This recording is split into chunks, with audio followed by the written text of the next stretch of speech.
I've definitely seen more like non-Aghanim than required Aghanim, at least getting to the very end anyway. But we are, yeah, we're automatically off. Wow, getting this race right underway. Just a red rupee in Link's house.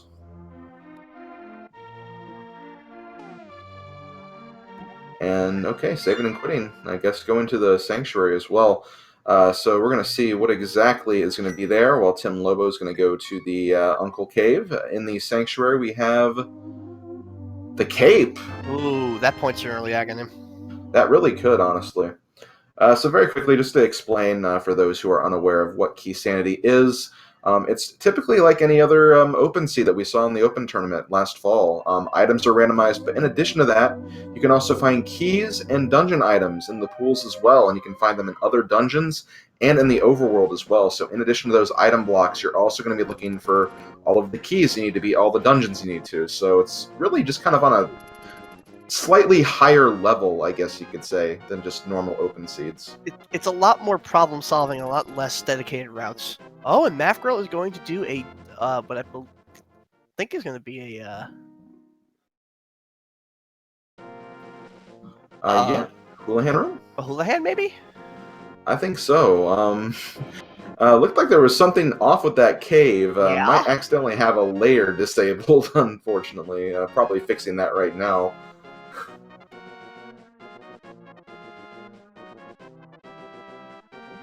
But yeah, TimLobo looks like he's also going to do the Houlihan room as well.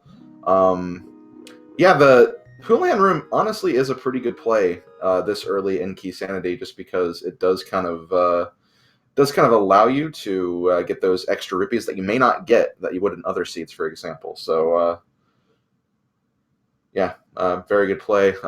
Seeing what's exactly going on here. Meanwhile, TimLobo continuing to do Houlihan. What he's got to do is jump into the water. What is it, 4 times or something like that? Yes, it's actually, you can do it 3 times as well. You just have to approach from the other side. But yeah, about 3 or 4 times you jump in the water. This is the flipperless activation of the Houlihan room. There are numerous ways you can actually activate this. But yeah, that is typically the earliest variation you'll see. If you get flippers, you kind of have to fall into another pit using bombs.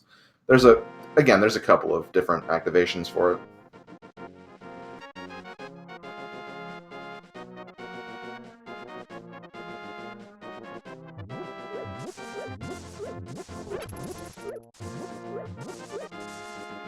Anyway, TimLobo going the southern, south of Grove route to Kakariko, really just to find some bombs. This is in 2 bushes here. You can generally find some bomb drops. They typically try to go for 2, just to kind of get enough for maybe race game if you need it. And there's also a house in Kakariko, where if you blow it open, you can actually find more bombs in there. So. Yeah. And it's easy to come from the south. So yeah, another good route to go through.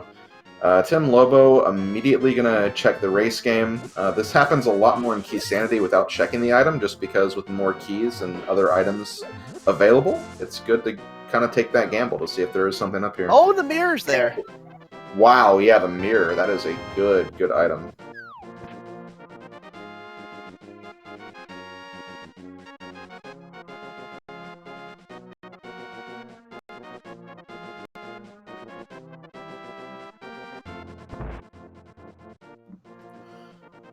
Okay, we have the library check. Just a piece of heart. Don't think that's going to be gotten unless they absolutely need it. I don't think the seed's going to be that health-starved, but you never know. You never know.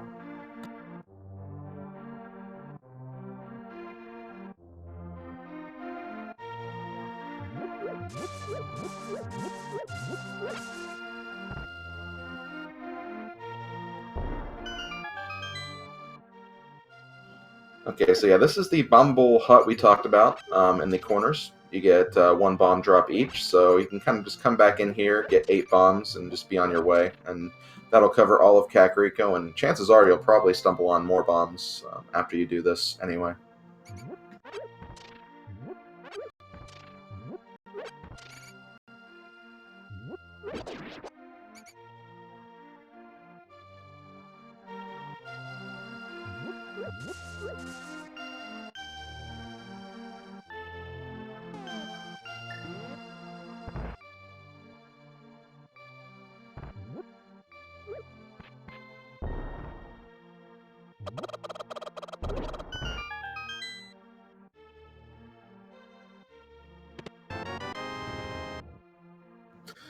Okay, just a red boomerang in the chicken house. Alright, and we're just gonna head into the tavern. But meanwhile, Math Girl heading up to Lost Woods. Two slightly different routes. Ooh, what a good place to get a bottle. Great place to get a bottle. Yeah, being south of the house where you actually need it to get an item, so we're going to be able to check Sick Hit as well. And the blue mail in Lost Woods. And we got a small key to Desert Palace. That's actually pretty good. That's 2 items that they can get when they go to Desert. It is not required to beat the dungeon, but still nice to have. Got some bomb drops from the bottle vendor.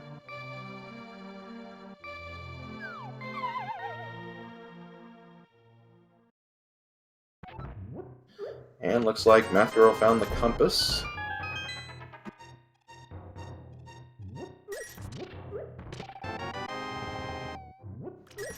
Ooh, and we have some half magic. And half magic.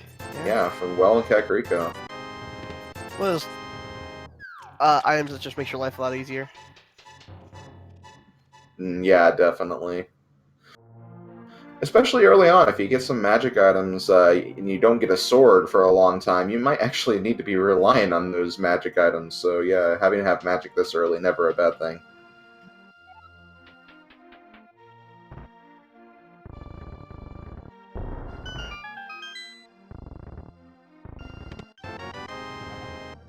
Small key to the Palace of Darkness. You're gonna need a lot of those, so those are always good to get.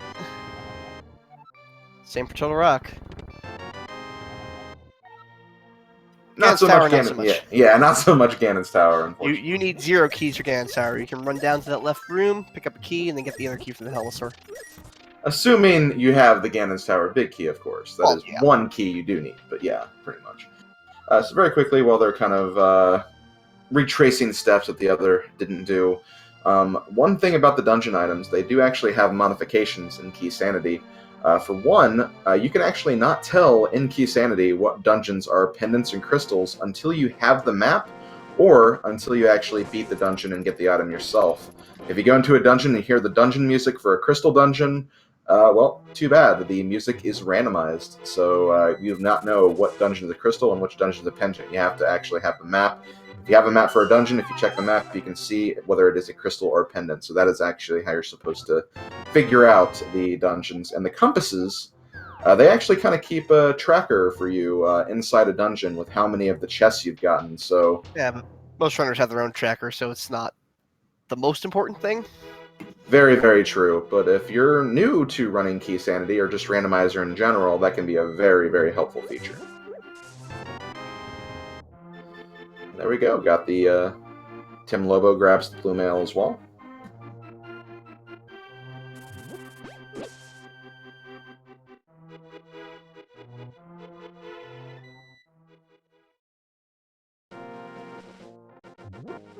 Lobo with the mirror, but not much else. You still kind of need to start searching those early items.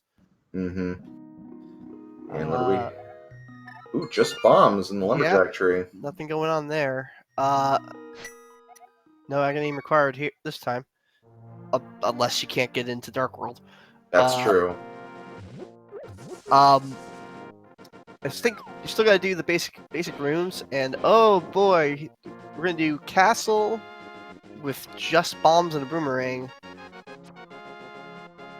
I don't. Yeah, that is a kind of a risky. It can be done. It is kind of a risky play, though.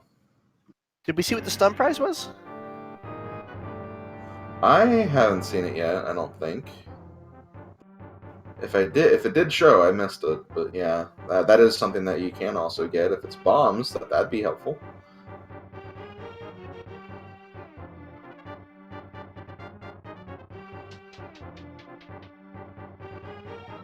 And yeah, unfortunately, due to some tech issues, Math Girl had to restart, so we're going by Tim Lobo's timer. They are synced up, though. And we got the flutes as the first chest in Hyrule Castle. That's pretty good. The stun prize is... it's just hearts. Well, I mean, that could be good, but not necessarily in Hyrule Castle right now. Nope. Getting word that was not what it was. That was the prize for the crab, I want to say. Okay.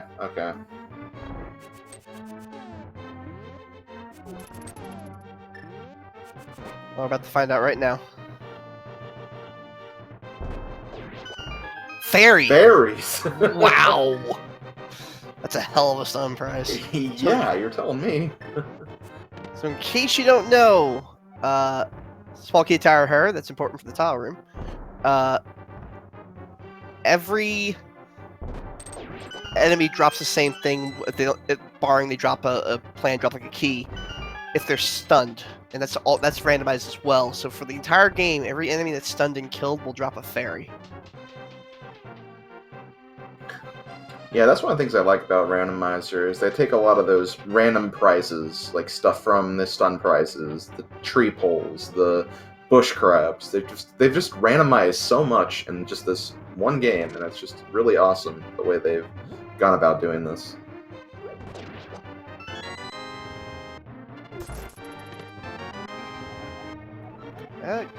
Kitty Castle Tower. Maybe you go climb? No. Nah, no, you don't have the lamp.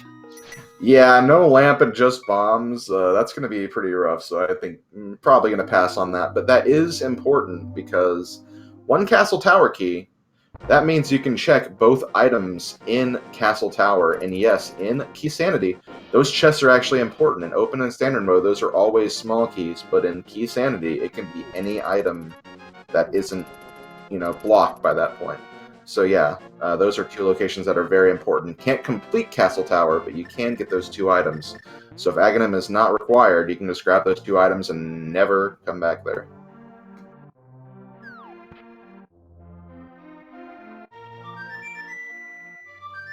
TimLobo gonna unlock his duck. Very, very good call. This is going to allow him to just basically go almost anywhere in the light world. No, it's just there's a lack of offense right now. He may want to go down and buy more bombs. Yes, I think that'd be a very good call at this point. And in fact, that's what he's doing.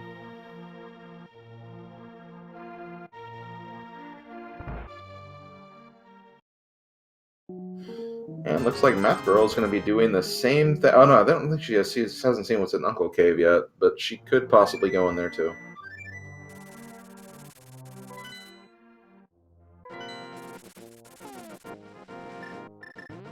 Oh, we're gonna see the dark room of the cave. Yep, unfortunately, TimLobo does not have the lamp, so he cannot see where he is, but he can use the boomerang to at least kind of give some indication of where he is in relation to the walls. With flute spot number 1, I don't know if I would do this. Yeah, I'm not super crazy about it either. It does seem like whenever you get flute early, it seems like it's really kind of pushing you to Death Mountain. But I always like waiting until there's a possibility of that hook shot, just so you can maybe get to the east side and get some more items as well. Unless I'm mistaken, he hasn't done Moldorm Cave or anything yet. Nope, he has not. Which you could easily just down to 7 and hit those areas. Well, he might be doing that after these small checks, I imagine. Lots of Horde of rupees. Yeah, 300. That is a nice reward for guiding an old man through darkness. And Mafra will be getting her flute as well. Heading on down to Castle Escape. Boy, the cabbages were not being friendly today. Nope. This is called Death Mountain for a reason, and this is why in the vanilla version you usually have about 5 or 6 hearts by this point, because they do 1 heart of damage, so if you get a bad pattern, you are finished. the mirror, you can walk into Hera, but with no fire or big key, you're gonna get to see one item. Actually, two. Two to Yeah, get the back chest. right. But yeah, that basement chest will unfortunately, unless we get the lamp like right here or something, which is a possibility. Yeah, we're probably only going to see those first two items.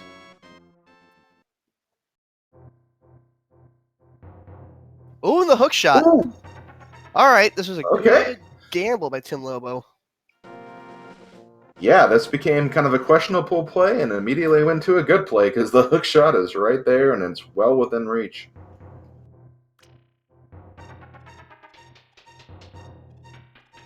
That will unlock all of Eastern Death Mountain.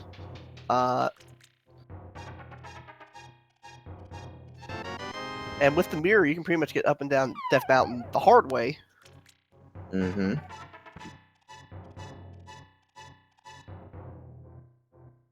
God, it's always so nice to make a gamble like this, where it's like, I'm going to make a rogue call and just check this one location, even if it doesn't seem like a great play, but then you just get rewarded by doing it. That's like one of the great feelings. I can't count the amount of times that I have done that and it did not work out. Yeah, I mean... It is a great feeling when it does. Exactly.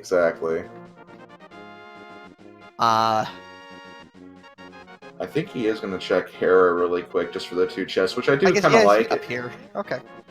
Yeah, he's up here, and if he doesn't get the hammer from the east side, he'll have to, like, go back all the way to Hera anyway and climb up the normal way, so, yeah, this makes sense. Ooh, you almost got a nice chat with the ball. Yeah, and I swear, I feel like the Rando developers made the text longer. Oh, no. It's much longer. That okay, is a that's punishment. what I thought. Yeah, so if you run into those guys, those NPCs, you get a mouthful, and it doesn't stop for like 15 seconds or something, it feels like.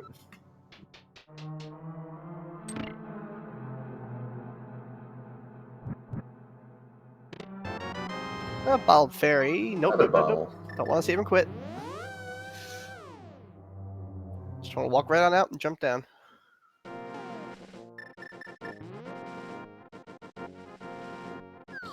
And after climbing the mountain, he's going to jump back down and then start climbing up on the other side. Yep, and that's why I like that play for Hera, because it is a real quick way down. Yanni, man, the NPCs we're talking about are the two Dark World NPCs when you first go to the Dark World on the Paradox Cave Ledge. If you run into them, they'll actually start talking to you without you pressing the A button. And that's a bully and a ball. Yeah, the bully and the ball.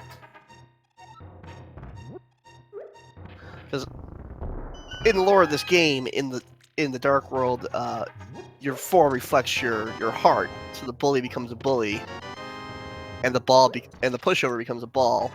Also, there was the flippers. Yeah, flippers and a Darkness Palace small key. So yeah, not bad in the first part of Paradox Cave, but we have 5 more chests right here, so the hype could keep on coming.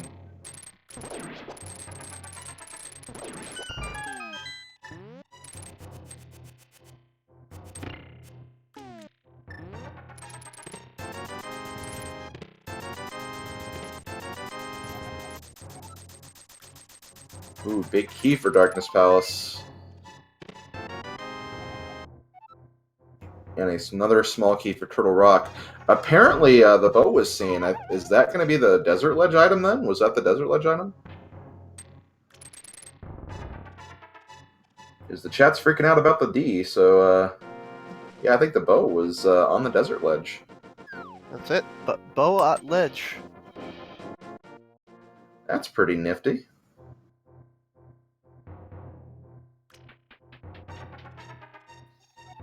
But what's not nifty is that there's no way to get there right now. Yeah, unfortunately, but maybe not soon. Miserably far. You need the Moon Pearl and 2 gloves or the book. Mm-hmm. A lot of keys for Pod, and a big key early on. That's true, and Pod, like we said earlier, there are a lot of keys for Pod. I believe 6 small keys, and of course the big key can be found over the entire world of Hyrule. And in Keysanity, when you get a lot of keys for a dungeon, it's almost kind of pointing you in that direction that, you know, when you have the ability to access this dungeon, you should probably check it out. That's what I've noticed anyway.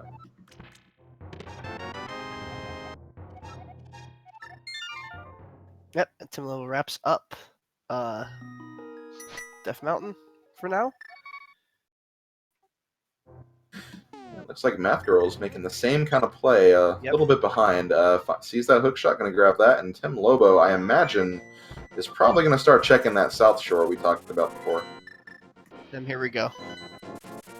Yep, immediately jumping right in, going to the dam. With the mirror, this is actually a nice fast check.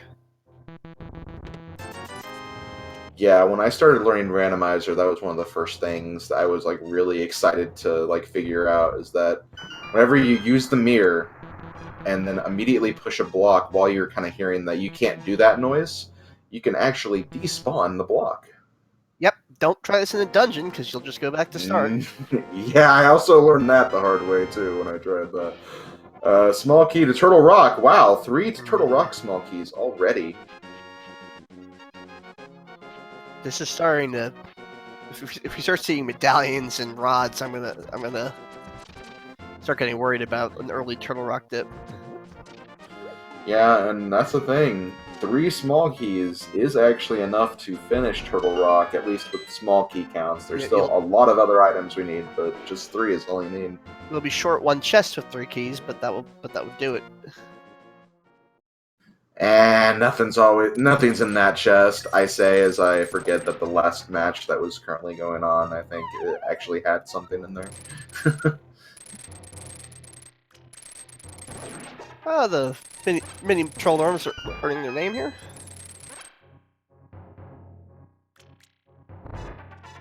What we got in the troll norm cave? Oh, silver gloves. Gloves. And a map for Eastern Palace. So the maps are important because you can now look on the map and see what is in that dungeon, whether it be pendant or crystal or major crystal.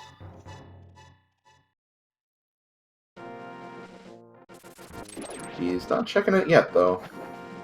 With the flippers, there's no need to fake flippers today. Definitely not. And on the Hylia Island, looks like we're going to have another piece of heart. Vanilla piece of heart at that.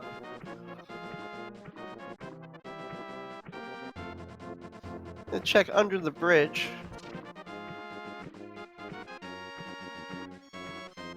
See what our friendly vagrant has for us.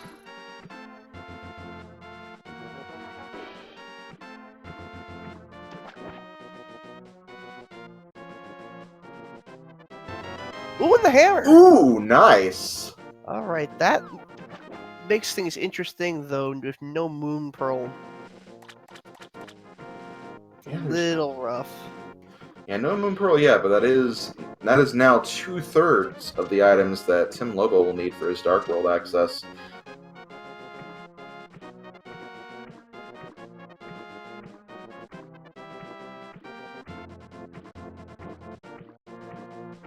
Unless I missed my guess, I believe TimLobo is heading for... Oh! He's going to Ice Cave really quick. Ice Cave first. Okay, and then he's going to probably head up towards Zora's World. 4 items for grabs there. He certainly has the rupees. Yeah, I think a lot of runners kind of opt to kind of take the water route here, just to avoid a few more of the crabs that are kind of along the shores here, because those crabs are incredibly dangerous. Yeah, they are. They have blue mail, but they only have 4 hearts, though, so they're going to want to minimize damage as much as possible. Silvers! In the Ice Cave. Alright. That is an area not everyone checks, so let's see what happens. That's also good, because when he goes to desert, he'll see that his bow is honestly not that far away.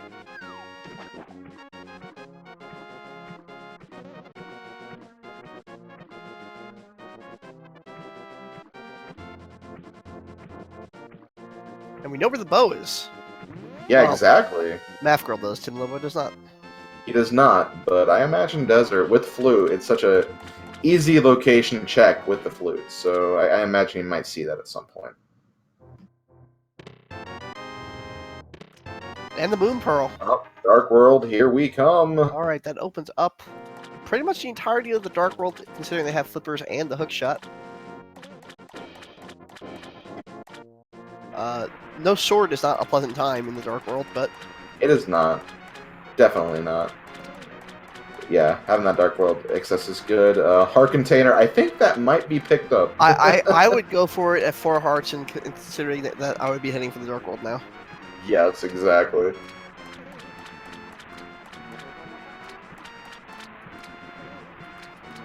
Let's see what King Zora has. Usually it's just a life lesson.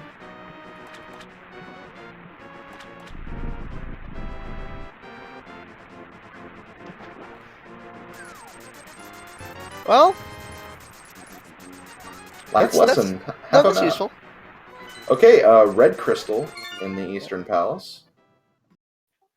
It's a map to a dungeon, so it's not like the map to Ganon's Tower or something. That's right. It's good information. Now remember, these guys can also check if they go down this way. They can check Sarashalai. He'll tell you where the green pendant is. And if you check the Dark World bomb shop, they'll tell you where the 2 major crystals are. Trouble is, we know where one of them are right now. Mm-hmm. It's not that much extra information. So yeah, when you think about it, honestly, once you have the maps for the 2 like non-green pendant dungeons, you really don't need to worry about collecting maps anymore, because by that you can logically assume what the other crystal dungeons are going to be, because you have the way to tell the other things that are important. Right.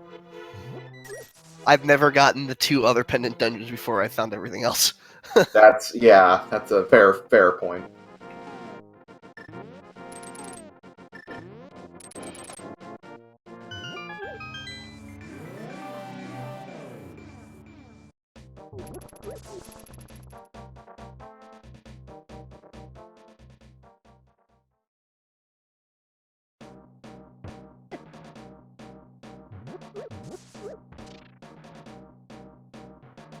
We're going to check the front of Skull Woods with no big key.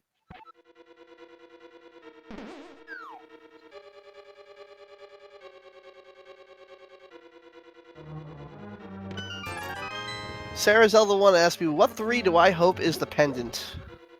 And Mafgirl taking a death, unfortunately, but having a fairy, so it's okay. That is an interesting question. What do you think are the best 3 pendant? In terms of me wanting to be a cruel troll, or me wanting to, Oh, a small mistake by TimLobo. He does not need to go to this chest. This is automatically a key, and you don't need it. Yeah, that is true. The one chest that's always a small key, even in Keysanity. This is the key keep you from being key locked. Mm-hmm.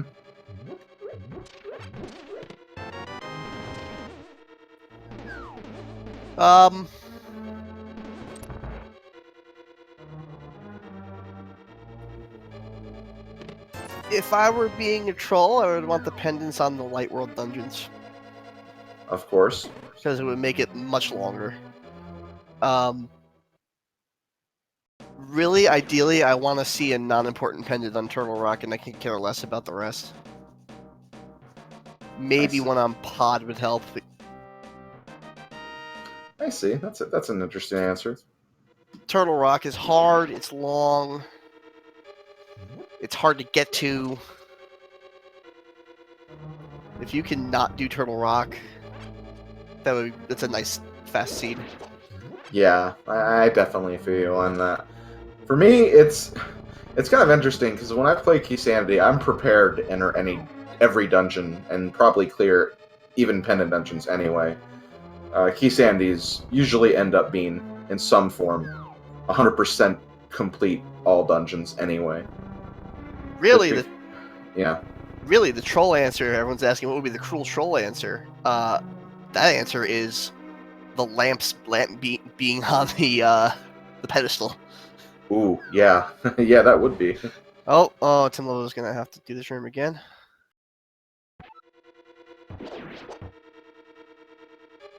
I'm surprised he's not using his stunning tools on the get those.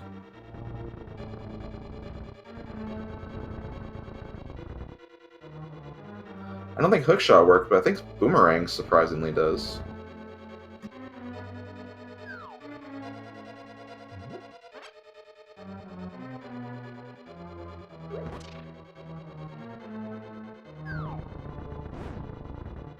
Ooh, and while he's grabbing the statue, he gets pulled.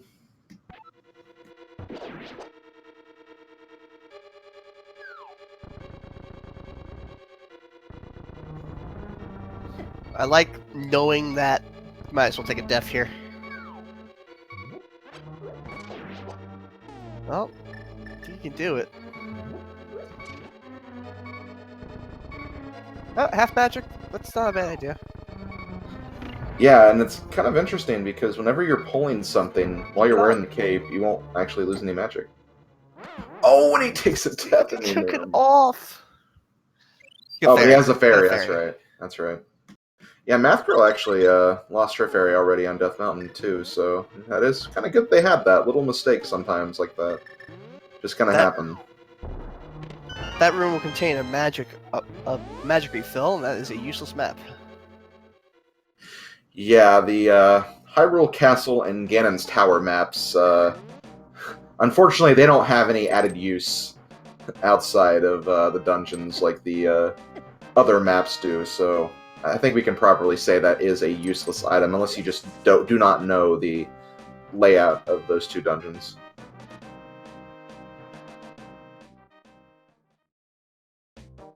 Oh, heading north. Probably going to check what's on the bumper ledge, and then also check the graveyard ledge as well, since he does have the mirror. Hold on, nothing on the bumper ledge. Check the graveyard ledge and go ahead and go into the back of escape. Oh yeah, that's right. He does need to go there. Just got the silvers, so why not? Not the silver gauntlets. Mm-hmm.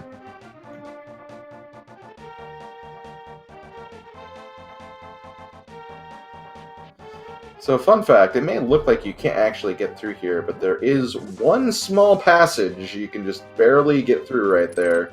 And that is how you can check this without boots and Titansmith. I did not know that in my tournament race for the Open tournament last year.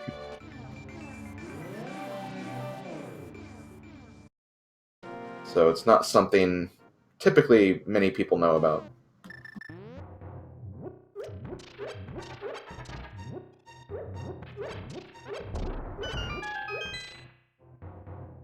That key? The other castle tower key, though that's not terribly useful. Yeah, at this point, it's really not, because, yeah, they have the flippers. They can get to the other side of Dark World, no problem. It's one key to get all the items, it's 2 keys to open up all the chests. One key gets all the chests, 2 keys gets you to agony. Mm-hmm.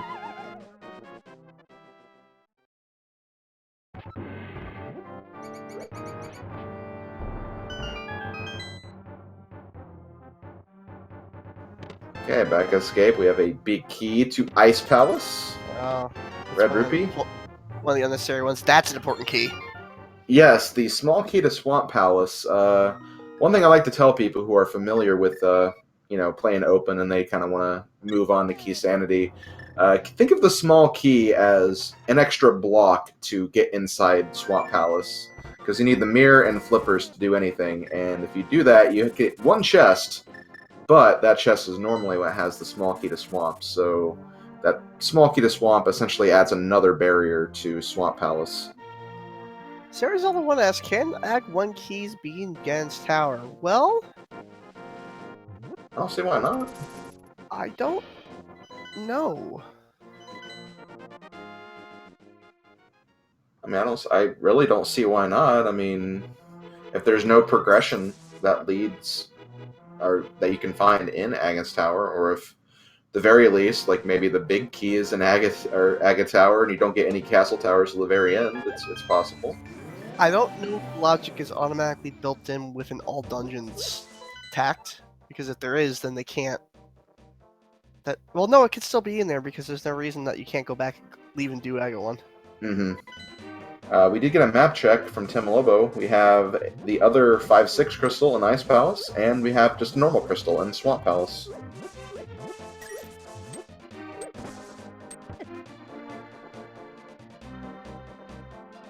Swamp Palace being a crystal and having the key and the mirrors and the flippers, that's where I'd be heading.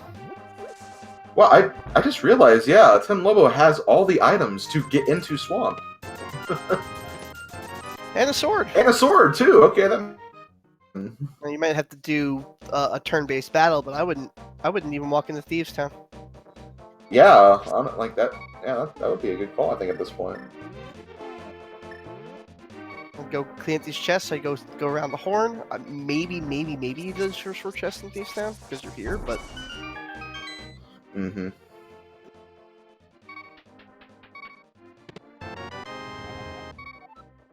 There's Turtle Rock small key, huh?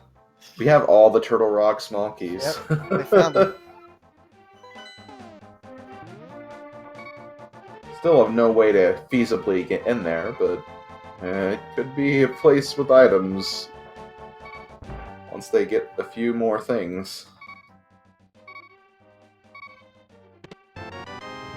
That's not one of the things.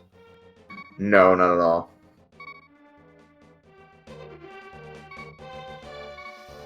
Yeah, you're gonna take a look at Thieves Town. Actually, not a bad idea with 1 heart. You just take a death here.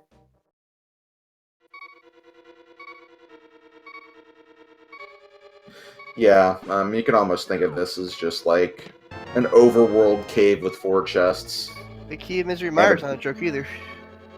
Yeah, that's good. That's the Misery Mire is a dungeon where you don't actually need any small keys whatsoever. There are keys in the overworld, but you can actually find enough keys inside pots in Misery Mire to actually feasibly get everything in there. So the big key, way more important than the small keys. You do not need a single small key for Mire. Being asked a lot of questions by chat today. Can gloves ever be on pedestal? Well, gloves are progressive, so yes, absolutely.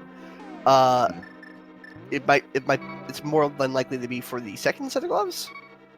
Yes, that's true.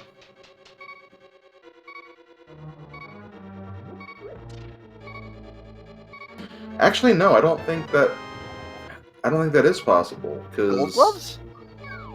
No, the regular gloves. Oh, they can't be on pedestal. No, I think you have to have a set of gloves. But there could be a progressive gloves on there, so technically, yes. Yeah. Silver gloves. Yeah. The gold gloves can. The power gloves cannot, because you need the normal gloves for Desert Palace to even get in the back. So even if all Light Worlds were in, all Light World was crystal, it'd be impossible. I'm surprised TimLobo didn't intentionally die there. Well, maybe get a heart or 2 here, but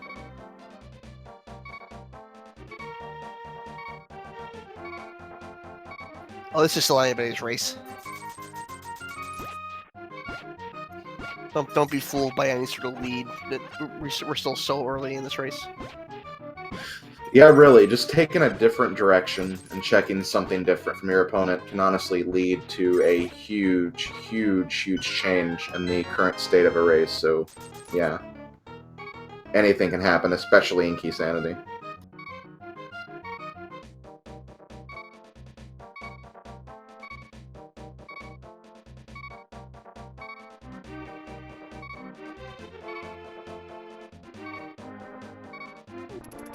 And check south of Grove if right he makes it past this enemy.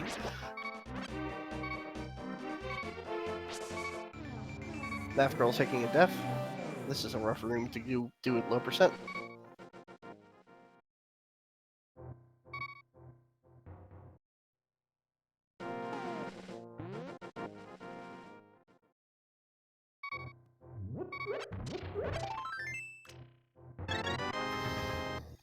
TimLobo realizing he has 3 pieces of heart, might as well go pick up the 4th.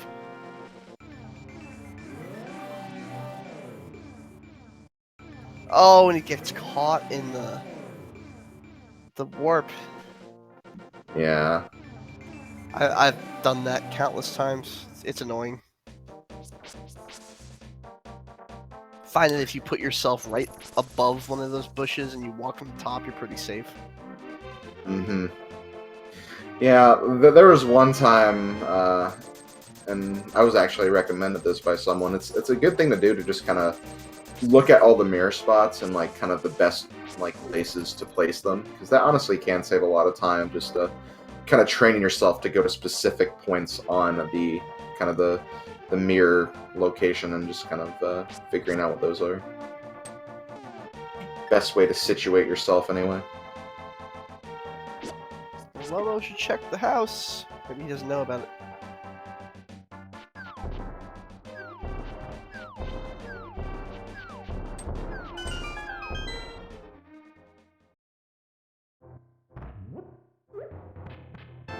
Oh no, he has both red crystals, so he doesn't need to check the house at all.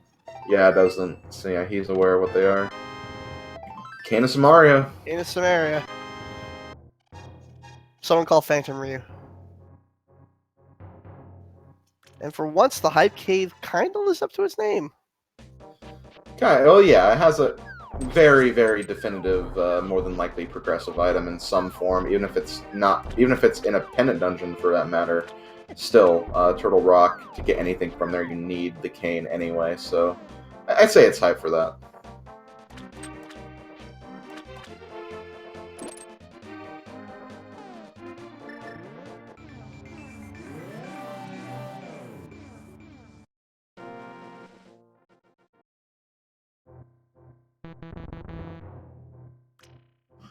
And yeah, it looks like TimLobo is making the play in the swamp. I think this is a good idea because it immediately put this in the logic, so why not check it out? You can get every single chest outside of the big key chest from this right now. Mm-hmm. Like you mentioned, it's going to be kind of a turn-based fight against the boss, but sometimes you got to do what you got to do.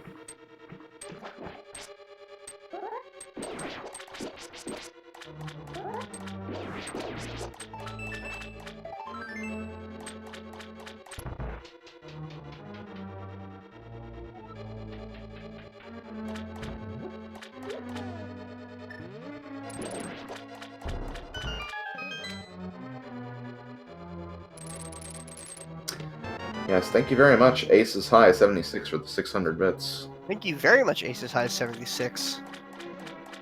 Believe it or not, my first opponent in this tournament. Oh wow, nice.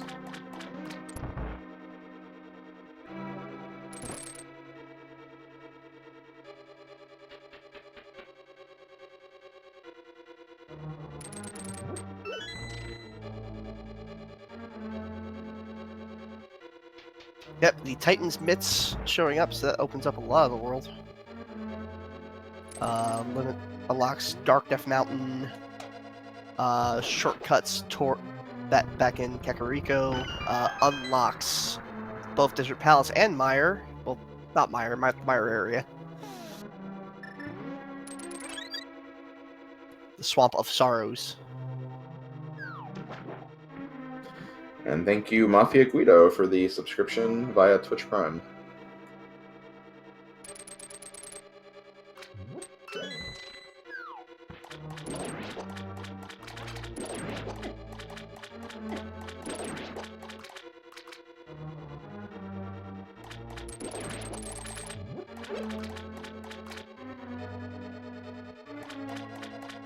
That girl's still retracing steps back in the Kakariko area.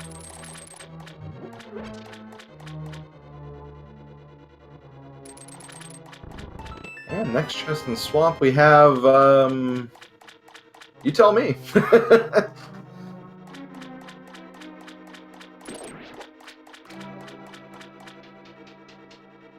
It's the elephant. We're having small stream issues. Just bear with us. Yeah, it happens. It happens.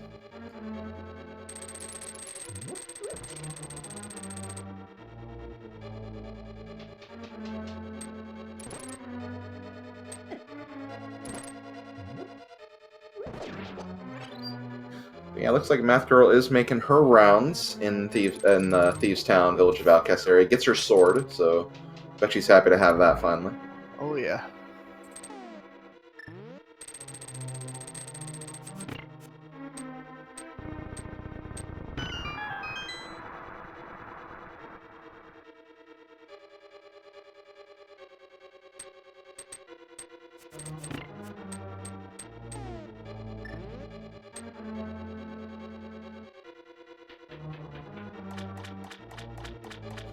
And one thing that TimLobo did thankfully not do is he did not drown the key.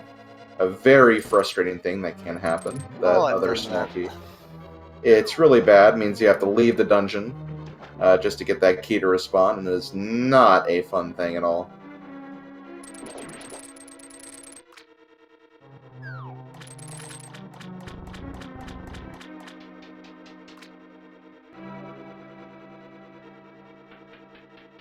Aces that brings a good point. No big key gain this tournament since Ganon's Tower big key being a 1 of 216 locations, and I say only cowards think that way.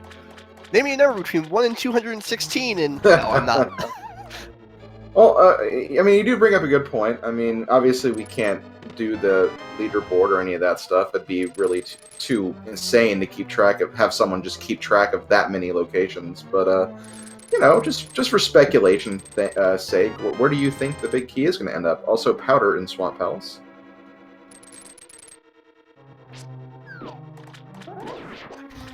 Aces High had the best answer ever. Tile room. It's still in Tile Room. Okay. I'm gonna say tile room, but the Tower of Hera tile room. Oh, okay. I see where you're going. But because of that, I'm going to say the room north of the Misery Mire Tile Room.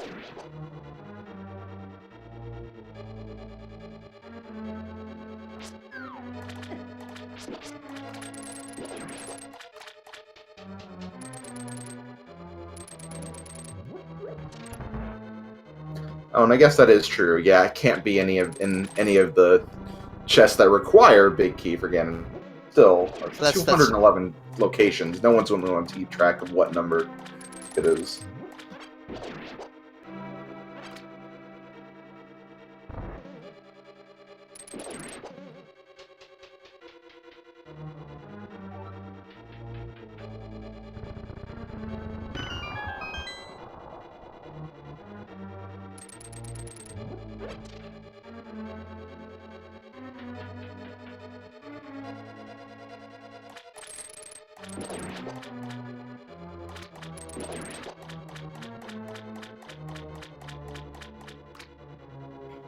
The Swamp Palace small key, I believe, was in the back end of Escape.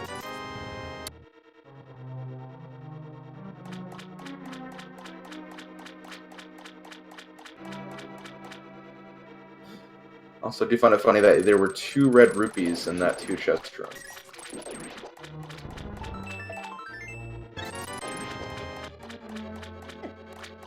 Piece of heart, but a nice refill for the boss.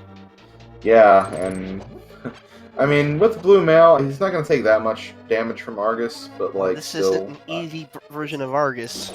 yeah, it's definitely a fighter sword or hammer version of Argus, which is definitely time consuming.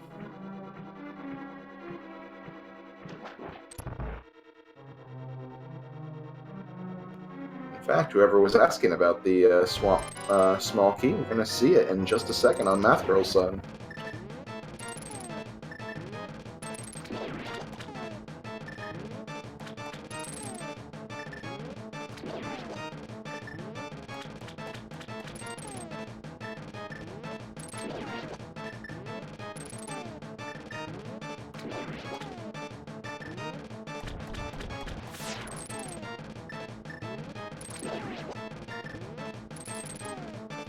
TimLobo having no real problem with the menu boss. Yeah, it's really not that hard, it's just time consuming and a lot of pausing and switching. What's annoying is when he starts flying around, do you just start doing spin slashes to be safe, or do you try to hit with the hammer? It's not the easiest hitbox. Yeah, it's not. But with a hook shot, you do kind of... or wait, no, you're talking about the second phase, right? Yeah. Okay. Yeah, that does make it difficult.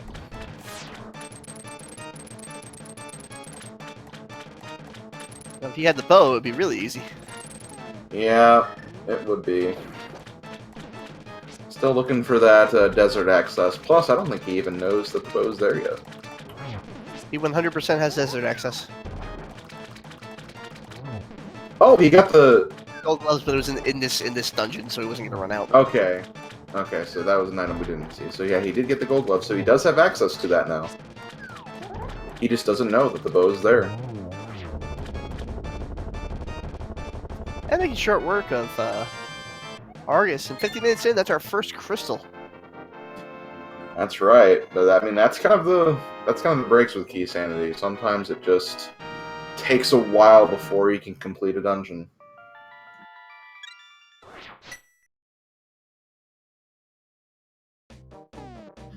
How much is Math Girl behind? At this point, I'd say she is an entire Swamp Palace behind at the moment. But still, in Keysanity, anything can happen. Unless I'm mistaken, I think she's going in there now. Yeah, that's exactly why I said that, because yeah, she's right there. And I believe that right after Tim did the Dark World Hype Cave, he immediately checked that too, so... Oh, but he's going back to Death Mountain, gonna check out some of the East Dark Death Mountain. Yeah, he has access to all those chests. Maybe you can want to take a look at what medallion is required for Turtle Rock. According to the tracker, it looks like he also got the big key to Tower of Hera as well, so that's gonna be another dungeon he can okay. wipe out.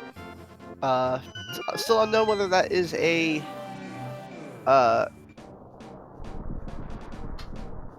pendant or a crystal dungeon. Yeah, but still, in Keysanity, may as well, if you're in the area, just to get items and keys for other dungeons. You can do everything except for Tile Room. Wait, no, he does he have us? There's a 1 down there, so can he do Tile? Oh no, Fire Source, you're right. No Fire Source. Still has not found that.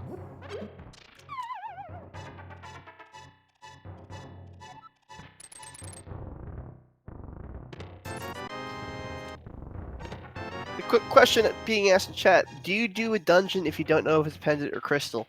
If I think there's a possibility of being a crystal and I can walk in and complete the dungeon, I walk in and complete the dungeon.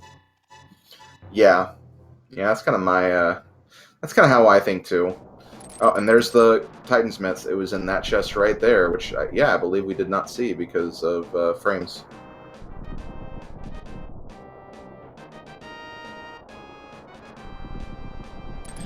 But anyway, yeah, I think the mentality is because the game kind of expects you to, finish the game overall. There's always a possibility for pendant dungeon items to be in Ganon's Tower. So because of that, if you can complete a dungeon, there's probably a higher chance it's going to be a crystal dungeon. There is the fire rod. And there's a fire source, so there, Hera is fully completable now.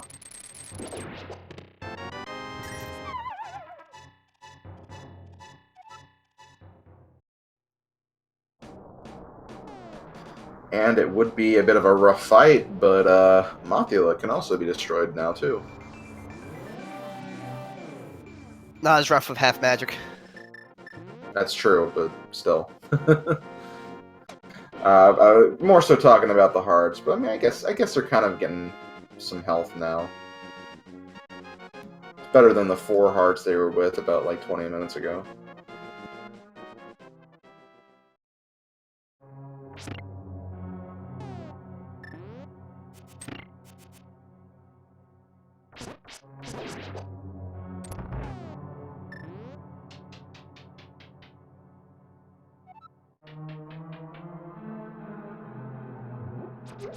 It's gonna be tolerant right away. Alright, and this is the point where... Well, usually this is the point where you can take a nap, but TimLobo has stepped off of that by accident. Yeah, unfortunately, if you do miss out on that, it is kind of a shame. But honestly, like, don't even have to use the cape, really. You could... you know what he's doing? He's pulling the wall. So he's not losing any magic by doing that. Okay, so this is... He can still have that break a little bit, I guess.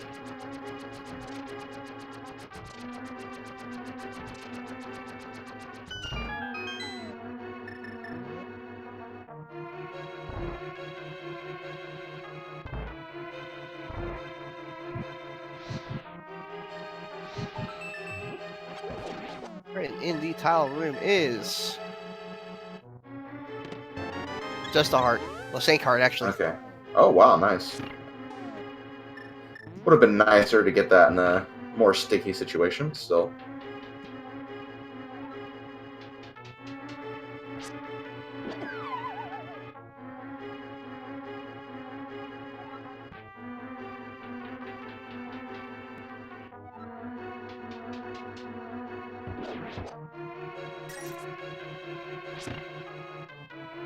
Small boo-boo in the bumper room.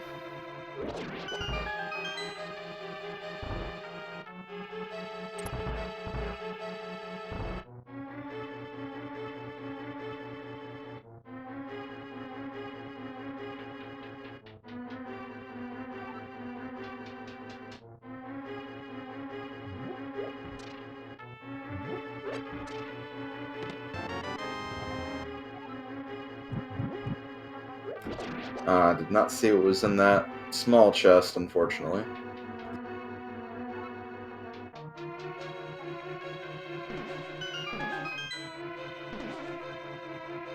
There is a bomb jump you can do to get across to that big chest. However, the penalty for failure is pretty severe. Yep, means you have to climb back up to attempt it again, or to just go the normal way. You gotta be pretty confident in that jump. Mm-hmm. I usually tend to try it once because I can get it about 80% of the time. Mm-hmm. Okay, and good work for our tracker. Also, yeah, major thanks to our tracker, Number Play, being very, very precise, really checking those menus whenever we have those pause frames, and apparently that was a small Misery Mire key that was in that small chest.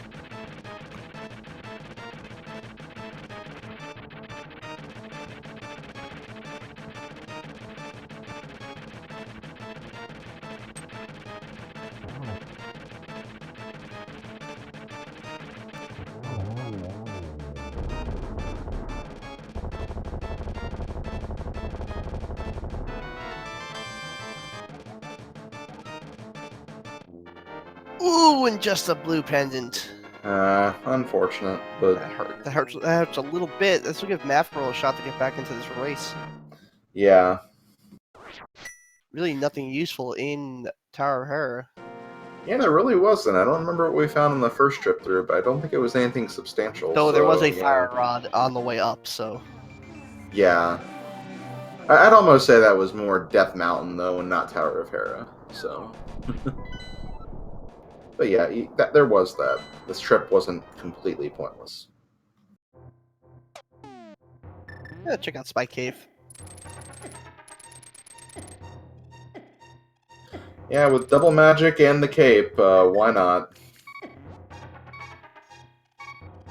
This is always hairy when you don't have double magic. Mm-hmm.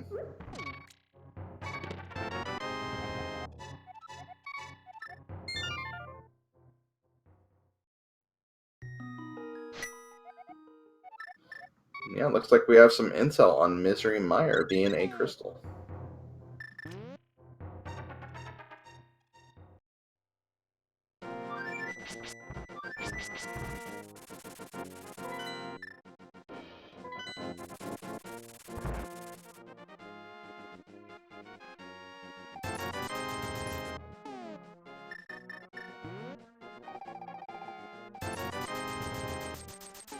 Doing some potion refills.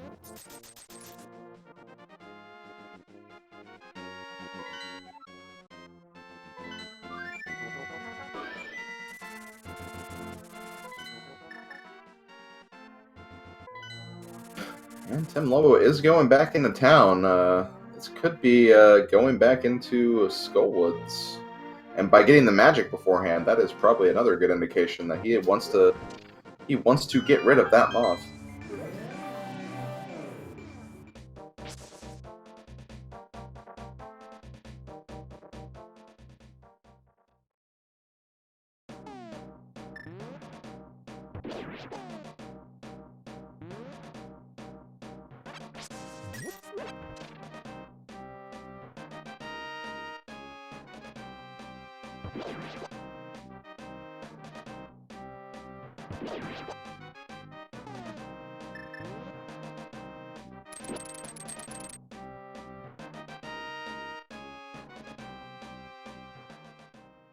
I'm curious why he's not heading into the Mire area. It's just if there are no reason than to get your bow.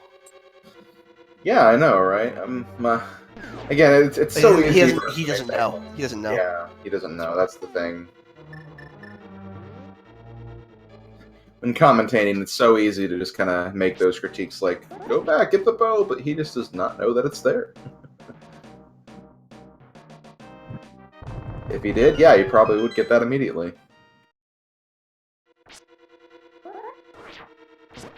Goldsmith's hammer and powder, you can check all the stuff near the dwarves area. That is correct. You can get every single thing there. Yep, and he has the mirror, which will speed up that process too. Hat So and the flute. and the flute, yeah. So yeah, it'd be a good play. He probably, honestly, would not be surprised to see that Oh, soon, and yeah, that for the take in the desert.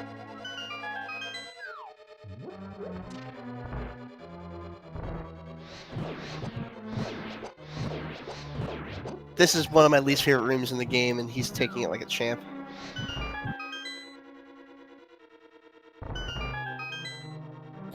Yeah, with half magic, it's not too bad. Just because it's like, well, let's just light these Gibdos on fire, get rid of them. So it's definitely nice having that. Alright, and we'll see Mafula.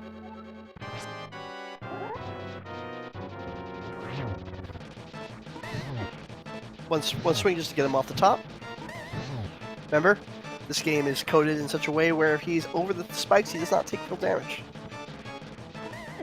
Yeah, it's a very, very annoying quirk.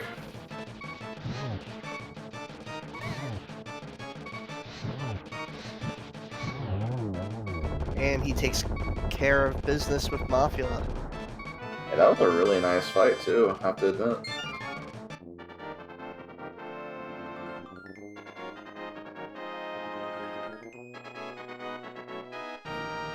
So he does get his second crystal, so still has 5 more to go, and yeah, I don't think we know what any of the other pendants are yet, so that information is still unknown to us.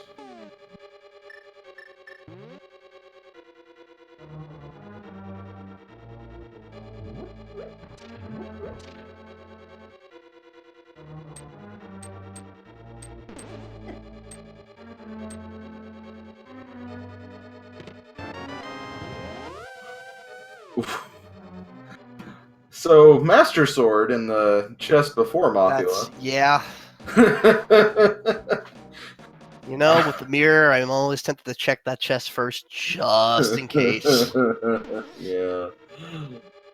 It's funny, like, obviously, like, the screen paused right there, but I like to think that that was actually TimLobo just staring at the screen, staring at that sword. It's like, I could have had a slightly easier fight. And Math Girl getting hit her first crystal. TimLobo, of course, having 2 with Swamp and Skull Woods. Now, let's see, we still do not have any way to get further into Thieves Town. So honestly, yeah, I think the fetch quests would be a good call right now. That'd kind of take him into the desert area, could potentially... oh no, he can't finish desert, but he can check out a few things that are in that vicinity.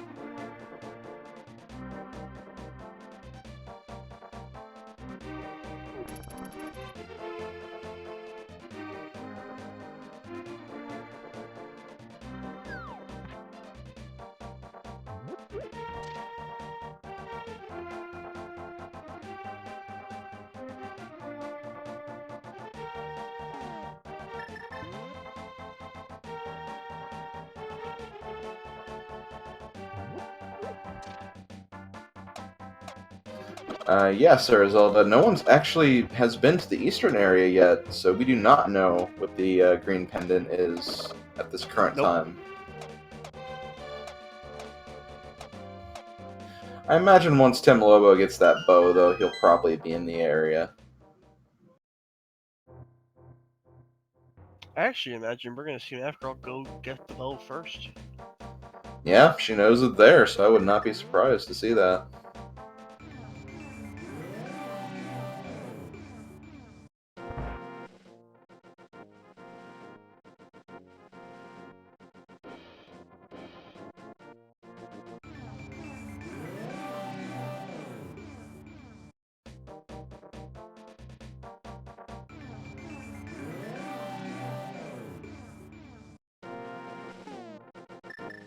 Total Rock, by the way, needs Quack.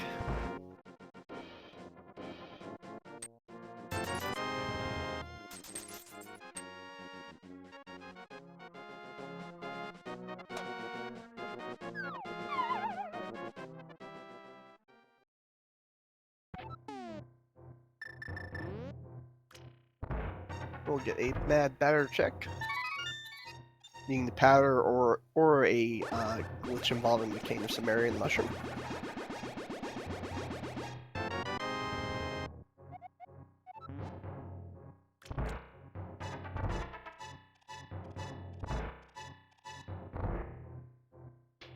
It was a key of some type at the batter.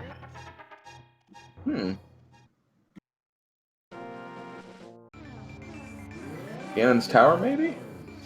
I do not know. I heard the text go up. So it's definitely a key of some type. Okay. That is the Ganon's Tower key. Okay, awesome. Oh, just a Ganon's Tower small key. Yeah, just a small key, but yeah. Okay, TimLobo is fluting. Is he going to go He's to gonna drop off Desert Area? the lunchbox first. Well, obviously, but right after. We'll Is he see. heading? I bet to 6. Come on, let's see that 6. Oh, I think he's going to IP. Huh, well... Yep. I mean, he does have the items for it, so... Certainly does. He has the big key and he has a small key, so he does not need anything else if he knows how to do the bomb jump. I think even without the bomb jump, that's... Oh, no. Yeah, I think it's still enough even without the bomb jump, because you get a small key in that one room with the hammer pegs. He also has cane. Right, that too.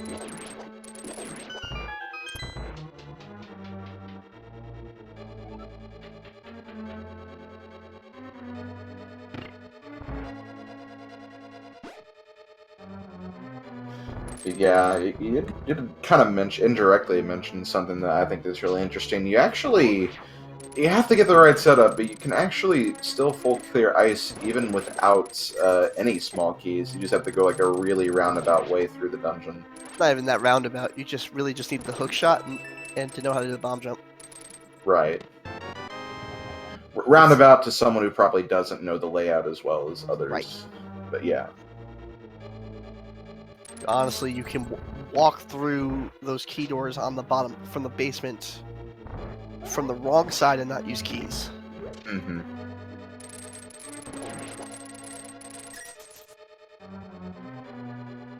At that point, you do a standard loop. Mm-hmm.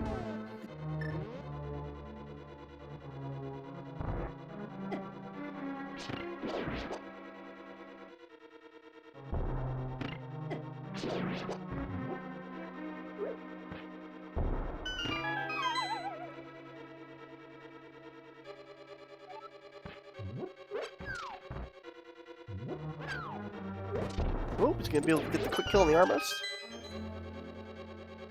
Right over the Stalfos.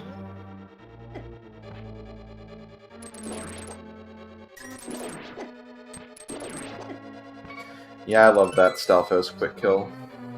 TimLobo having a little bit of trouble in the spike room. This room is annoying.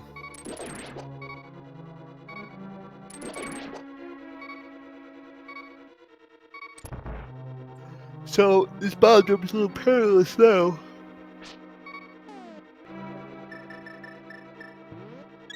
I was gonna drink a potion, that's actually kind of smart. Yeah. If you screw up the bomb jump once, that's game over.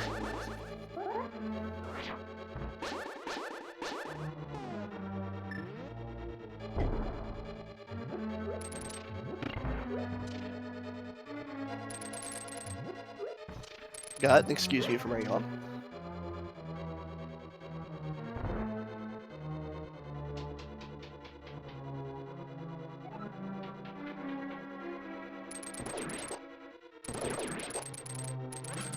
So Math Girl is actually going to 6. I do not blame her based on the information she has. I think that is a very good call.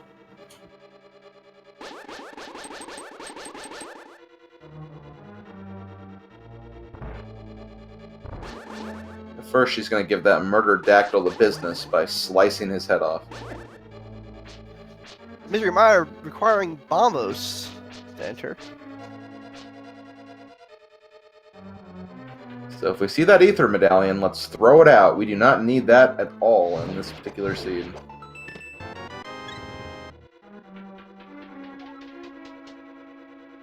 Ooh!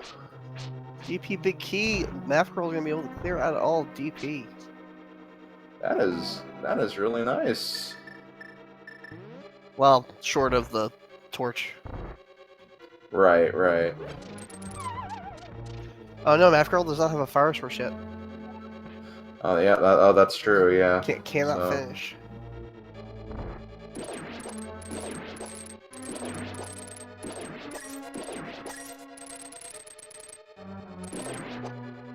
It's a regular old bottle.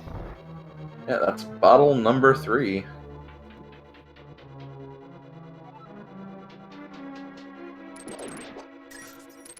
Gilflo, the fire rod, I believe, was in the East Dark Death Mountain. The Hookshot Cave. Yes, the Hookshot Cave.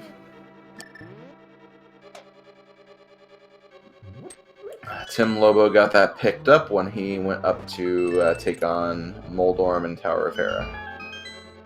So an interesting divergence finally. Math Girl having the bow and silver arrows, but not that much else compared to TimLobo.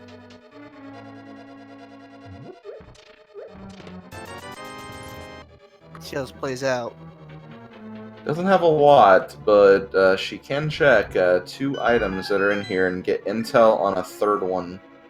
We're unable to get the torch on him just because she does not have the boots, but she can see Actually, what it is. she can get 3 items in here because she does have the big key. Yeah, I was talking about the big key chest and the other chest. That's 2. She doesn't have the small key. Oh yeah, she does. Yes, she Okay, does. my bad. So 4 then. Yeah, we were all wrong. Okay, everyone was wrong. The day where everyone was wrong.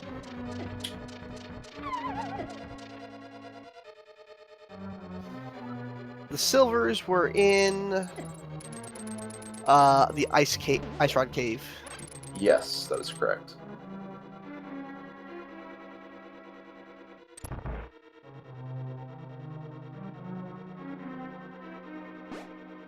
Oh, and speak of the ice rod, Math Girl has it.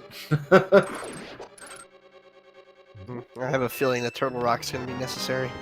Very soon, it's looking like it. Just need to find that medallion, that Bombos medallion. Quake, actually, for Turtle Rock. Oh, my bad. Yeah, I'm looking at the wrong one. Yeah, Quake. My bad.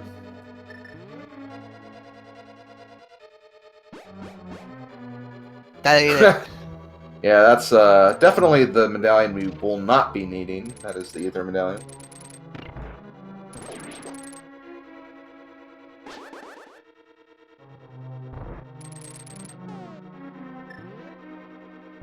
Alright, and that will do it for Desert Palace for now.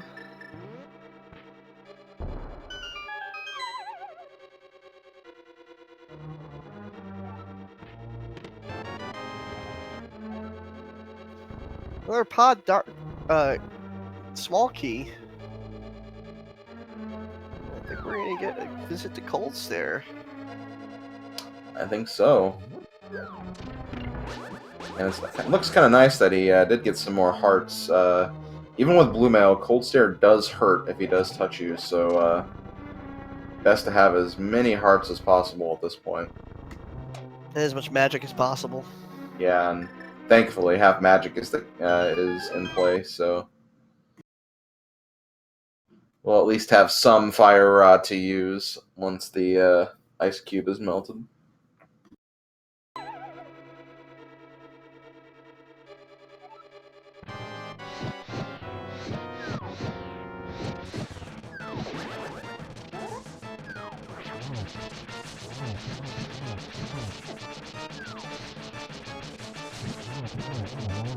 Math Girl doing a dark room.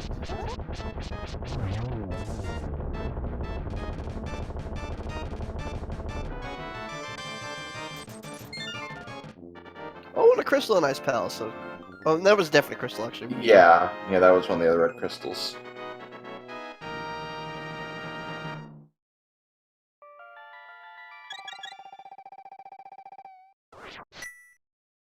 I believe just from looking at her movements, I believe she is an old man cave right now. I believe so as well.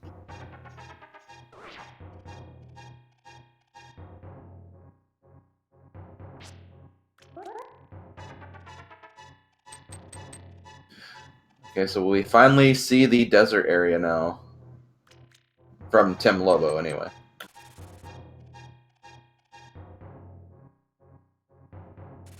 Yes!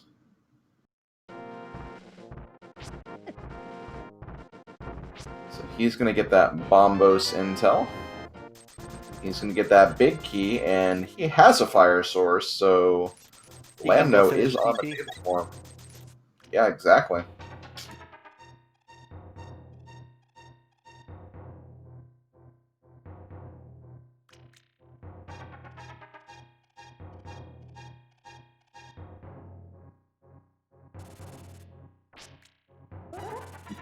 No, Tronbon. The players cannot see the other's progress. This is in the interest of, obviously, don't want to have the other be known of where items are. That would honestly not really make a randomizer race that fun if everyone just knew where everything was.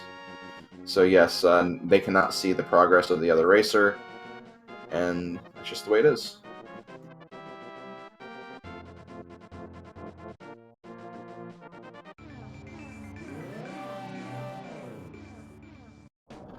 Yeah, so TimLobo has his bow.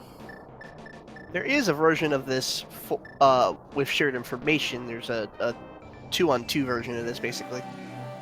That is true. Yeah, there are 2 versus 2, and co-op, as they're often called, and yeah, those are pretty interesting to watch. Basically, 2 people running the same seed, and they can talk to each other, but that's all they can do. Mm-hmm.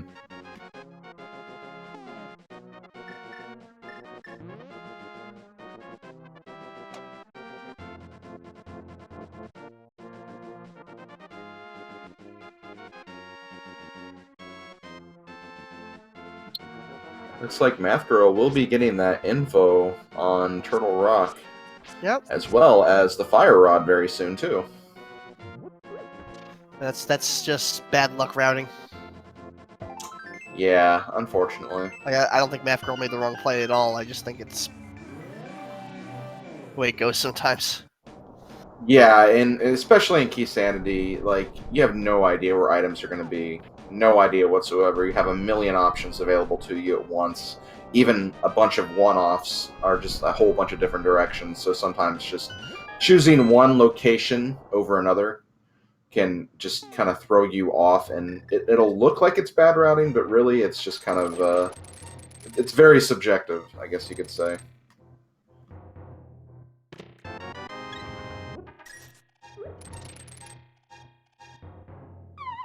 We have a somewhat meaningful chance at a pedestal. Yeah, honestly, it's not too far out of play, I don't think. Especially for medallions or items leading to Mhm. medallions. Yeah, for sure. So yeah, that could very well come into play still.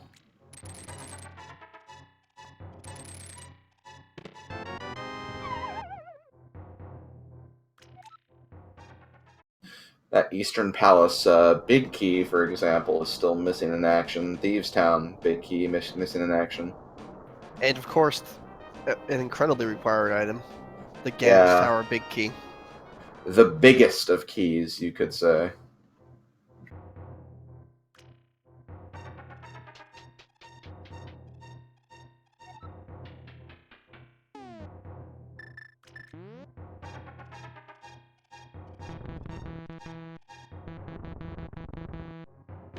I know it already has like its own flavor text, but I think it'd be funny if like the pedestal text for the Ganon's Tower big key was just like not in tile room. But yeah, they wouldn't do that. I wouldn't. I actually would think they would. Fair enough, fair enough. It's VTorp. Yeah.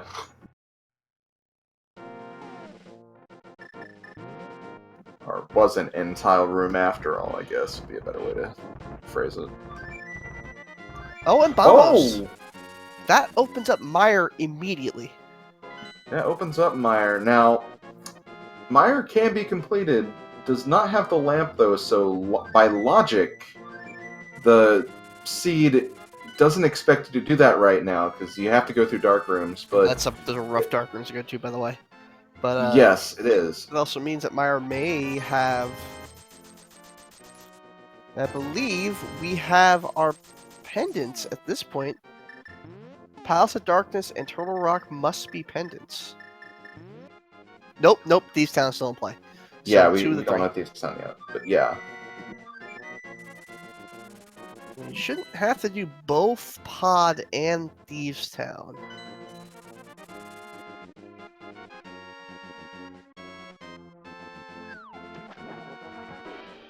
Yeah, but Trey Sandor, the chest is not actually in the Hera tile room.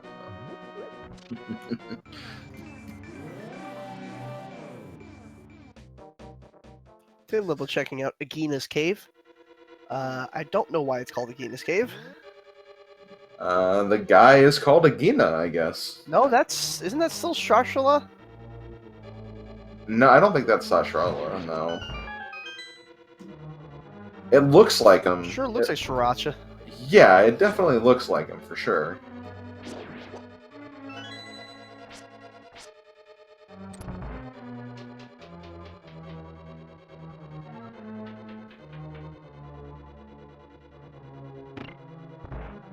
Oh, Ace's High does bring up a good point. The lamp could also be in Meyer, for all we know, so... There's a lot of chests in there, actually. I'm getting told by the chat that is in fact Agina. They are colleagues.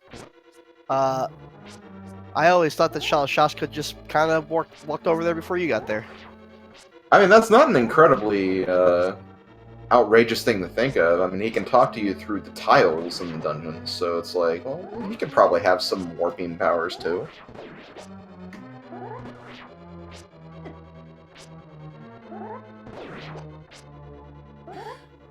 But yeah, the colleagues, I can see that. They probably split the atom together in Hyrule. Yeah. The Hyrule's version of the atom. You can tell they're wise men by the cowboy hats they wear. Yeah. TimLobo gonna make that Meyer play. I like it. A lot of chests in there, a lot of opportunities for there to be a lamp, and I think I bet he knows how to do that dark room.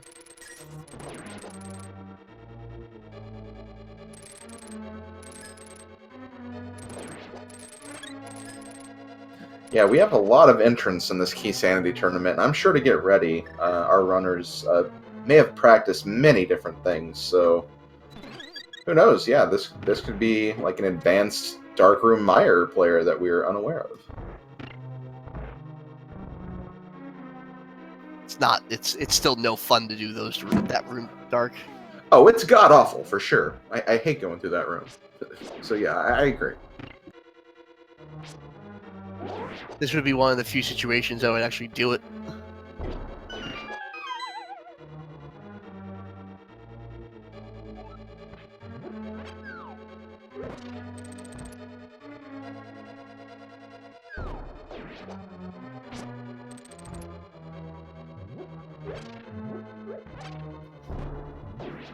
This chat is incredible. Yeah, I love that we're all just going over all the Sriracha name possibilities.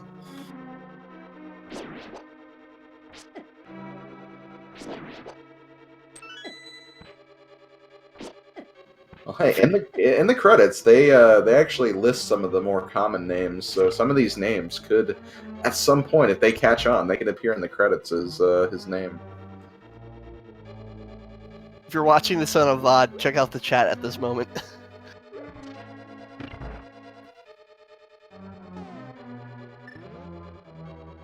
Oh, be careful. Okay, I've done it enough where I've hit that center block and fallen. Oh, but Math Girl's not doing a bomb jump. At this point, with the Cane of Samaria, I don't think you necessarily have to. I mean, I think it still saves a little bit of time in the long run, but if you're not super confident with it, then right, don't really need it.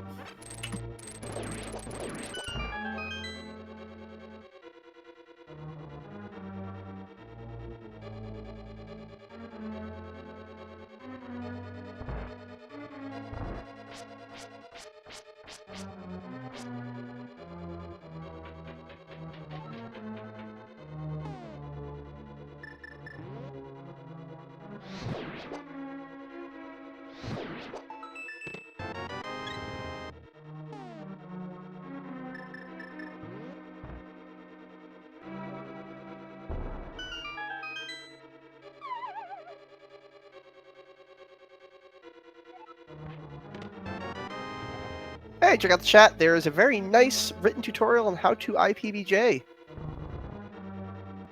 Done by the one and only Willard J. Bradley. It is probably one of the easier bomb jumps to set up and get consistent. It's a really useful skill, and it's a really nice entry into the world of bomb jumps and glitches. Yeah, and usually my rule of thumb when kind of learning like glitches and those little tricks you see from time to time, if you're new to running Randomizer and you want to learn that stuff, it's honestly, there's so many tutorials that exist on the Discord and just all the other resource pages. So it's really not that hard to learn any of them. Only advice, kind of take it one step at a time. You're not expected to know every single trick from the get-go. So maybe like one time, learn how to do like the bomb jump, for example, start kind of incorporating that in your runs, and then once you kind of get it nailed down, then you can start learning some other tech. Oh, Math Girl unfortunately, Math Girl taking a death in that room. But yeah, very helpful community. I've learned so much just from everyone in the Discord, so people are there to help you out, and they will help you out. TimLobo not willing to do the dark rooms. I don't necessarily blame him. Yeah, it's a really rough dark room, and he will be able to find the lamp before he has to absolutely go through that dark room, so gonna try to bring it out. Tons and tons of places to go first. That's right. I think Pod would actually be a really good play at this point. Does he have the big key? He does, yeah. I think so too. I don't know. Yeah. I think this will be the first time we even see that eastern area. Oh, he got the boots. Oh, we got the okay. He got the boots in Mire. That's pretty good. That's good.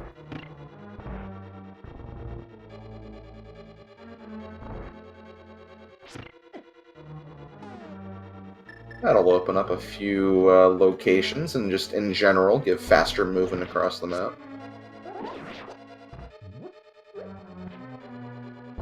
Some of the bomb jumps are easier than others. The one in Spectacle Rock Cave isn't the easiest in the world.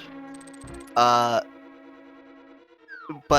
it's not a big penalty if you miss it. Yeah. The one in over the Paradox Cave.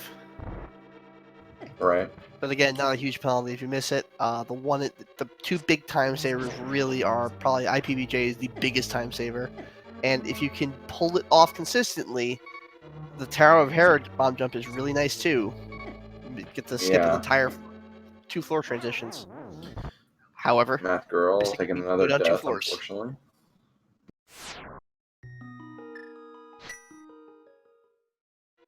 Another one, I'm sorry if you didn't mention this, but also the very short one, the Skull Woods big chest room. You can actually bomb jump over the pit and that's actually the big chest without going around.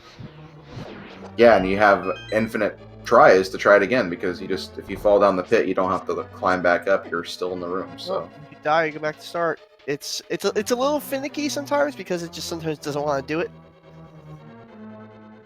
But it's not a very hard setup. I think the matter is that you can't really see too well where your back pixel is.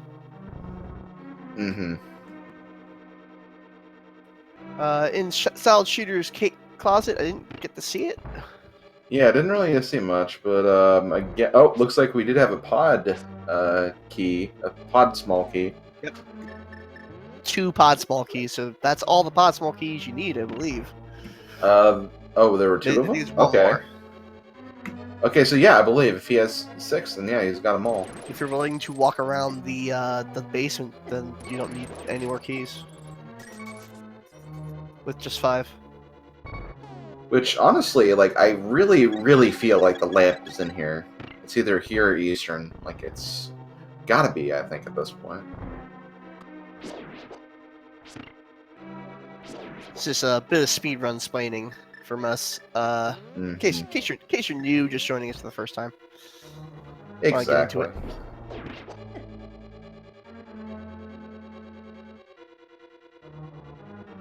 Yeah, again, saying this again, major thank you to Number Play for keeping track of Tim Lobo's items, because unfortunately we do have a bit of a slideshow quality, but that's okay. That just happens. It's Twitch. Twitch is not perfect, and you'll never have absolutely perfect high def whatever quality. So actually going to the other streamers' stream to get the items on their tracker and keeping us really up to date with all the items that he has been getting. Yes, thank you very much, Neverplay.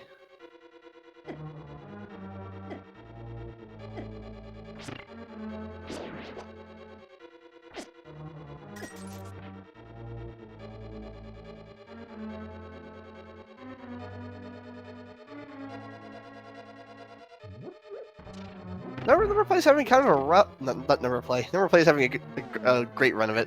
Nafgirl's having a bit of a rough go of it. Yeah. Ice Palace. I mean, Ice Palace is a pretty tough dungeon, and I believe, like, even in the vanilla game, assuming you go through the dungeons in order, I think you even have more hearts at this point anyway. And I think... Oh, wow, she still has the fighter sword, too. So, yeah, this is definitely coming here under more extreme conditions, I'd say.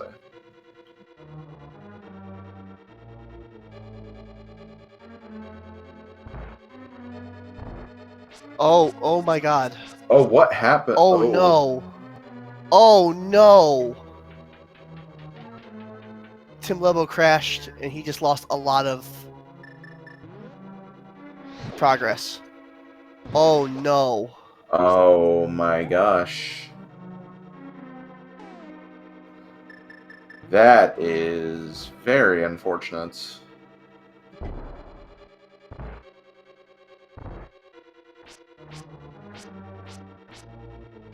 That for commentary is a first for me.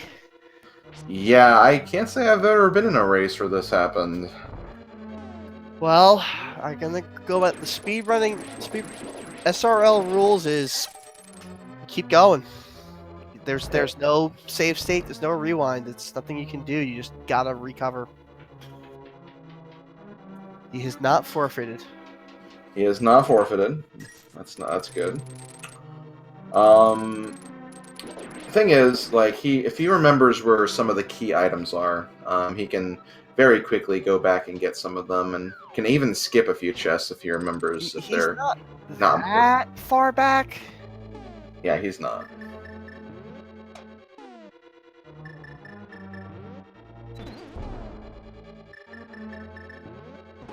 I would have now. If this was a non-tournament race, I think that would be a forfeit. I would forfeit 100% of the time if that happened.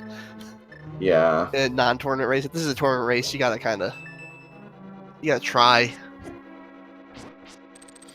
Okay, so yeah, it's gonna retrace his steps, gonna grab all the items that he had that were of major importance. If he remembers if there was a heart somewhere, probably gonna pick those up too, because, yeah, very low on hearts. Neither runner having their second row started on yet. Did he lose Moth? I think so. He lost Moth. He did, yeah. Yeah, because he does not have the Master Sword, so yeah, he lost Moth.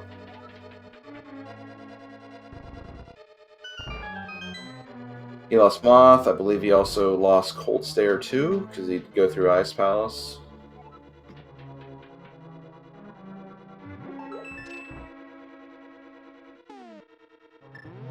Not like this. Yeah, not like this.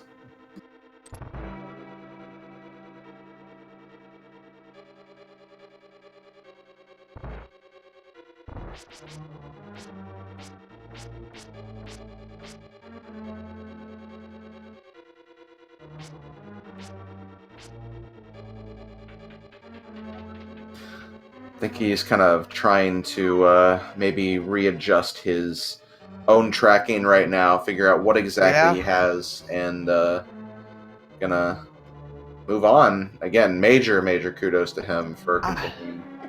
That's a really painful one. We're talking about probably a 38 to 40 minute time loss.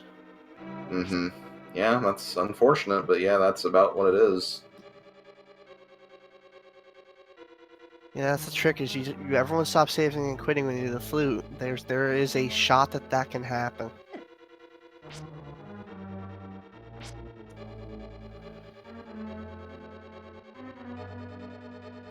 Filmmaker SA asked the game can crash. It's running off of a computer program. Yes, of course.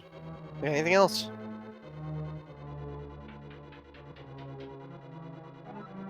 Games can crash, things can soft lock. Like, there's a lot of things that can happen. On the plus side for us watching, this is suddenly an exciting race. Yeah, that does kind of even things out a little bit, because, yeah, Math Girl also only has one crystal at this current time. I mean, to backtrack, he had beaten Skullwood's Ice Palace, And Desert, too, right? Palace, and Tower of Hera, but he doesn't have to go back and do Tower of Hera. He knows that. Yeah, that's true. And there wasn't really anything major there either, so he'll save a little bit of time there. And Eastern Palace. He was most of the way through Eastern Palace. Oh, actually, he does have Hera marked right now, so he does have that pendant already. Because he got the Fire Rod, then immediately did Hera right after that. So yeah, And then he did Hera's the already taken care of. Spike Cave is where he saved the quit. Right, yeah, that's where it was. Okay. Boy, imagine he didn't do the Spike Cave. Mm. He got loot in one of the first 8 chests or so. Yeah. And you see, that could also cut down on potential Ice Palace, like, fumbling around, because... Yeah, I don't think there was anything... No, the boots were in the middle of Ice Palace. He has to do it. No, wasn't Boots and Meyer? No, you're right, boots were in Meyer. What was it? Was there anything in Ice Palace? I don't think there was anything in Ice So Palace. he can just go on Ice Palace then. Which makes it a very short dungeon. Mm-hmm. Okay, Math Girl.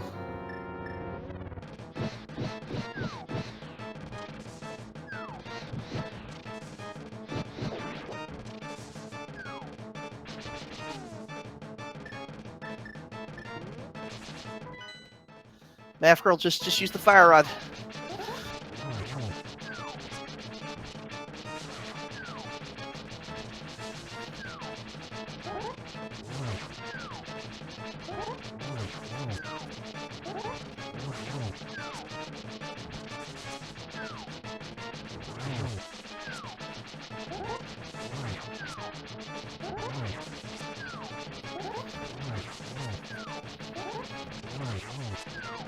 Find it, by the way, if you're into running this and want to get better, doing this commentary or tracking will make you a lot better because you'll be watching some higher end runners do their thing.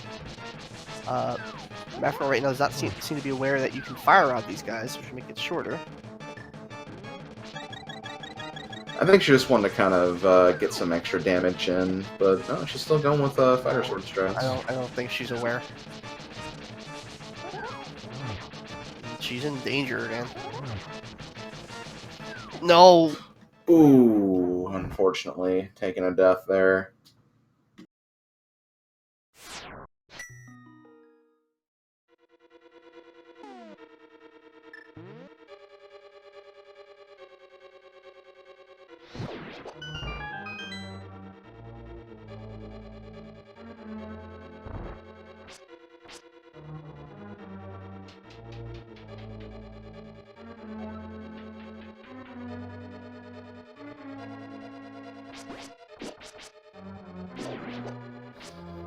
Okay, so it looks like Lamnolas has been beaten again. Good. Alright, you got Lamnola's beaten. So, knowing all what you know in the route, what do you do now? You go into Mire and you get your boots, right? Yes, I'd say that would be the next call. And then, probably after that, then head back to... Maybe head back to Skullwoods, pick up that Master Sword, make things a little easier, and then also get the Mothula Crystal as well. Yeah, with silver arrows, you don't need the Master Sword too much. That's true, fair enough.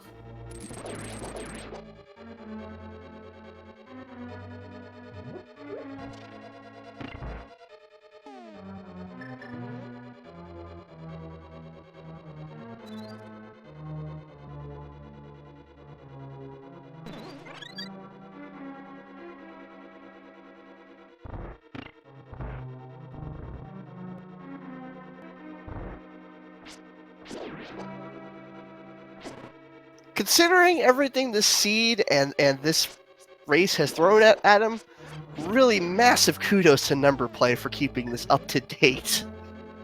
Yeah, really. As soon as we got that crash, I'm sure he went over there and made sure he got the same tracking information that Tim Lobo worked on. So seriously, major shout outs to Number Play for working on all of this.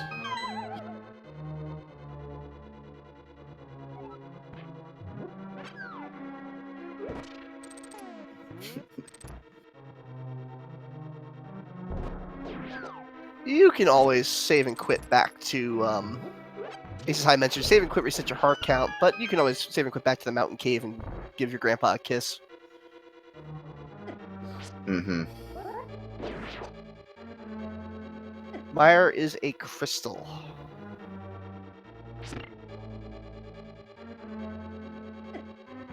A crystal that is currently not within logic due to that lamp, but if runners know their dark rooms, they could make their way through it, as insane as that might seem to other runners.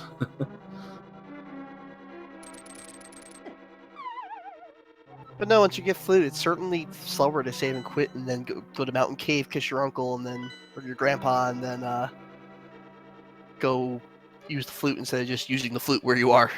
Yeah. And in fact, one that's done saving and quitting becomes like not a good option because that puts you back in the pyramid, which is not convenient to anything but Ganon. Right.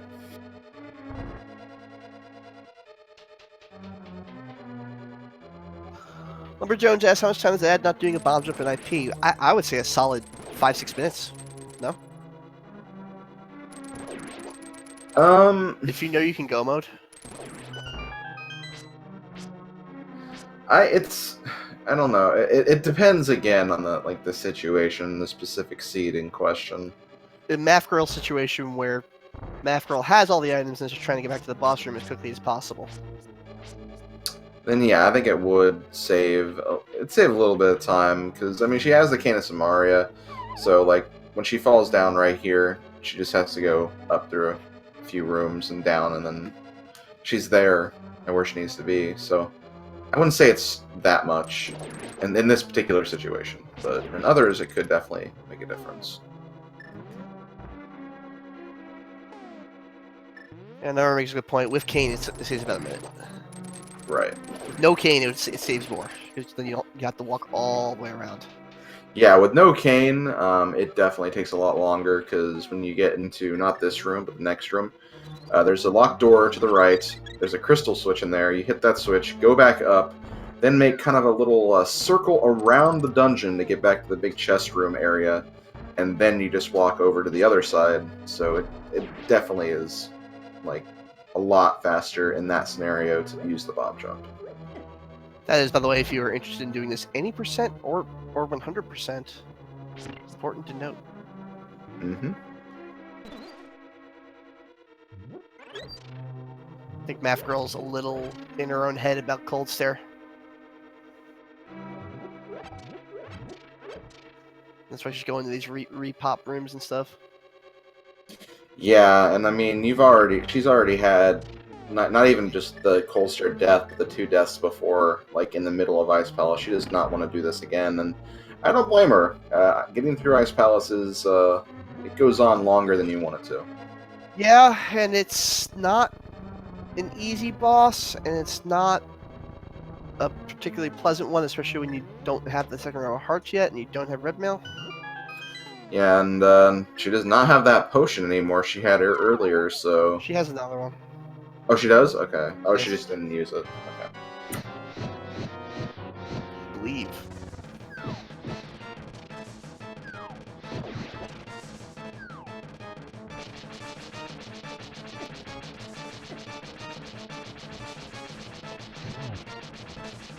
Oh! Just saw she used Fire Rod.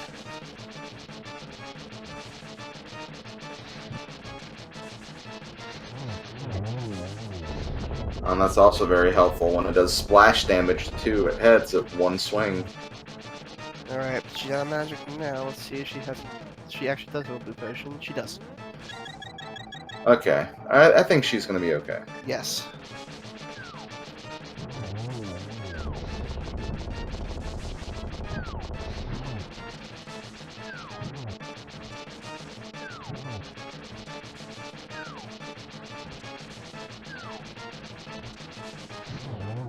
All right.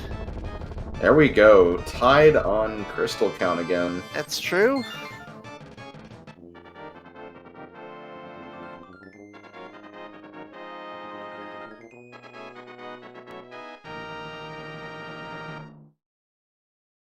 All right, Lobo is leaving Meyer.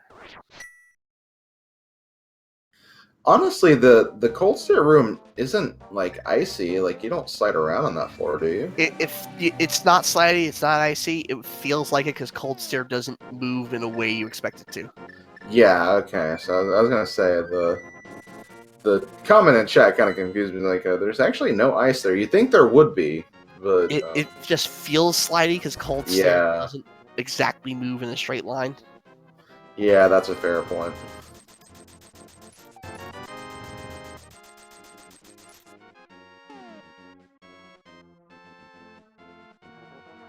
Okay, so where is Math Girl going to go next? Math Girl does in fact Blue Gooch and Max. The fire and ice round? I'm gonna do DP, I would imagine.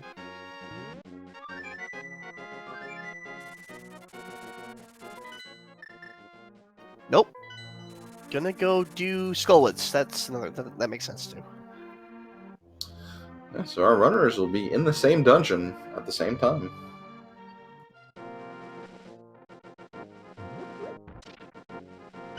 And yeah, she'll be very, very happy to find that Master Sword.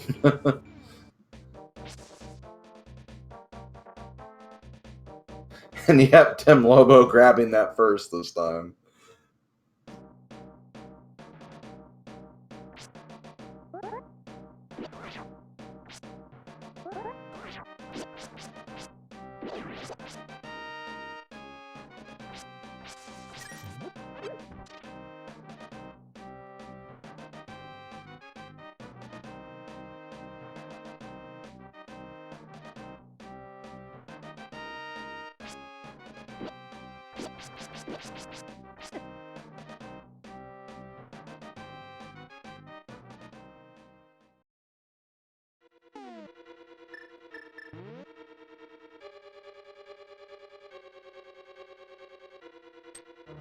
They're both in go mode right now for this dungeon, so they're gonna be making a beeline for the boss.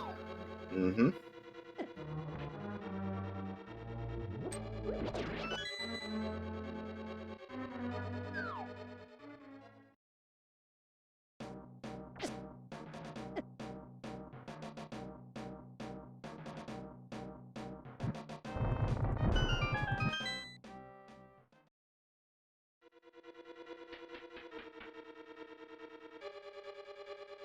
Looks like TimLobo's opting to Lobo wait. is leaving. I think you just want to get the Master Sword. He might be more interested in what's going on in Pod right now, or the Eastern area, because he was finding some progress there. Oh, probably more potions, too. Just to get them with. Okay, and you know what? It's not so bad because he dropped the gate back right in front of the dungeon. Oh, true. Very true. It's an easy walk back. Mm-hmm. Just go to 3 and then you run up.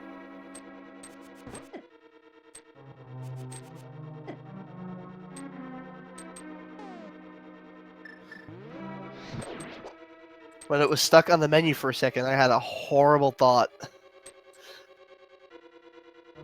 that he crashed again. Oh, okay.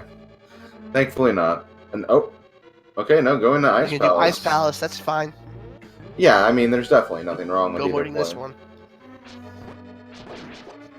Well, there is one because he just lost the gate in front of. Yeah. And I think at that point, like, you may as well, like, if you were in the area, may as well just finish up Skullwoods anyway. Skulls of Crystal, does he think he finished Skullwoods? I don't... I hope not. I hope not.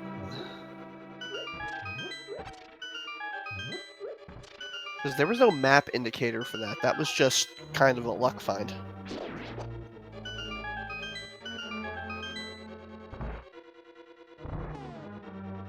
No, Skull was not pendant. Skull was definitely a Skull was crystal. Crystal.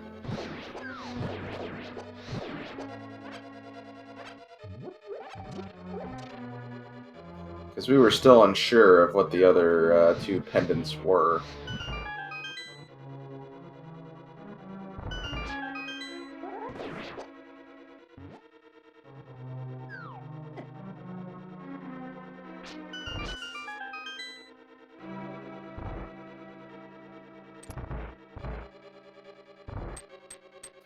Aces High mentions he had a seed that just constantly crashed on one spot.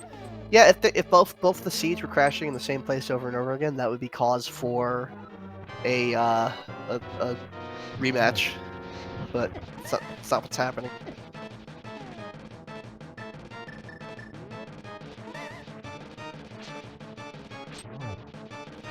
That's one way to do Muff. Don't have to worry about anything. That's right. If you're confident in your sword play, then yeah. Well, the downside is that if you run out of this, you're in a lot of trouble. I have blue potions.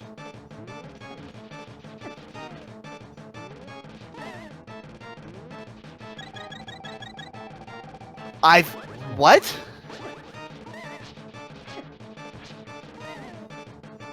Have you ever seen the bomb jump fail in that particular way? I have not. That kind of confused me too. F girl taking care of Moth.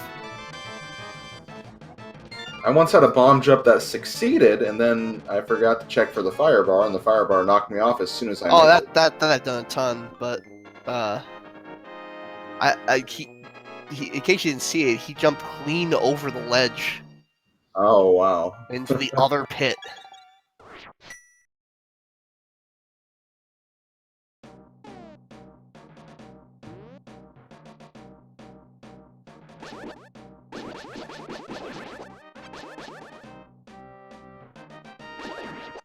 Yeah. Okay. Math Girl has her third crystal now.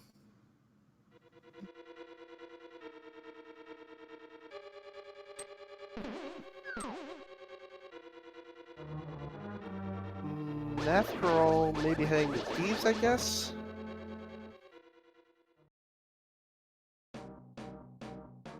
Maybe she just. I don't remember if she actually took a step in there before or not. Me neither. Is this actually faster than just mirroring, fluting, and warping back? I think mirroring and fluting would be faster. Right, I think so too. Yeah, because you have all the transitions going back in the dungeon to get back here. So yeah, I'd say that fluting would be faster. TimLobo is going back for chests. Maybe he kept track of like maybe there are like some hearts or something. Or maybe we're misremembering. That too.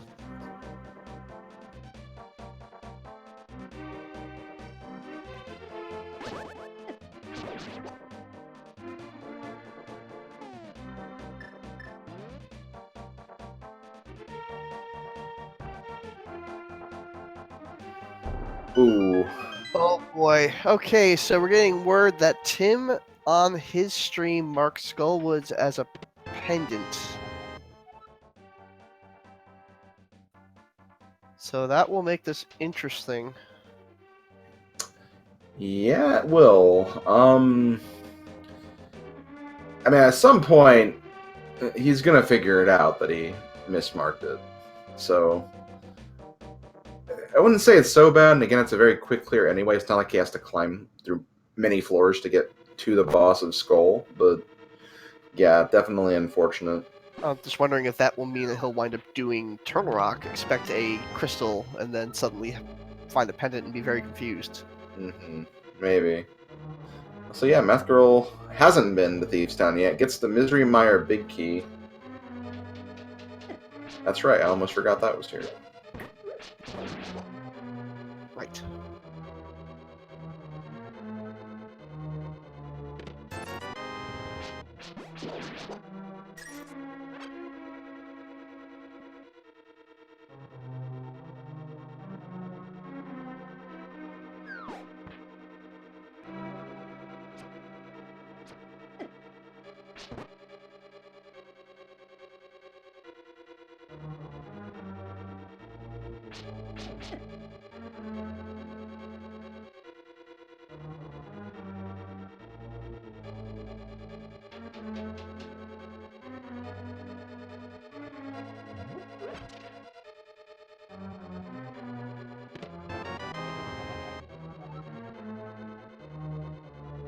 While we're kind of repeating, why don't we bring up some other matches going on tonight in the Keysanity Tournament?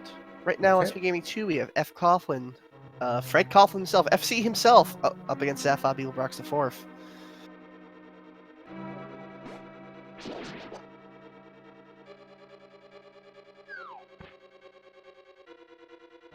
Tomorrow we have a pretty full slate. Actually, tomorrow, technically, at 1 a.m. tonight, on Speed Gaming 2, we'll have Stinger PA versus Ivan.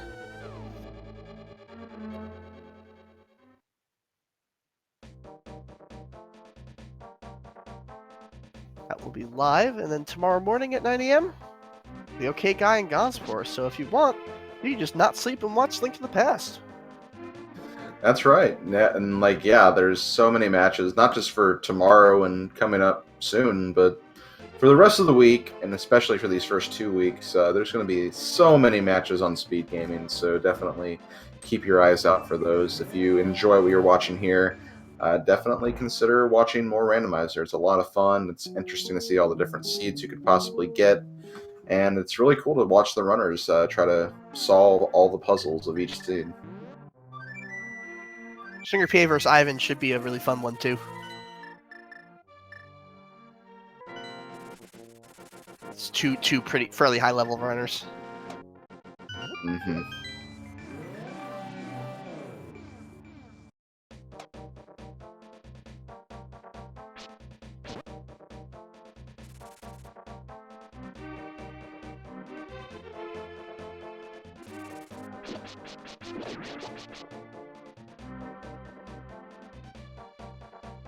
TimLo getting his redo of Cold Stare done.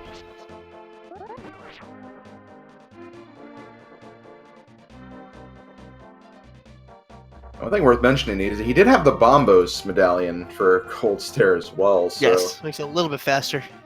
yeah, I gave him more shots with the Fire Rod. I mean, he had blue potions anyway, but that way he didn't have to use any. So yeah, definitely good to have that Bombos. Well, now that it's been mentioned in the chat, Wednesday at 9 p.m. I'll be facing Aces High 76. I don't know if that's being restreamed yet, but I would love it if it was.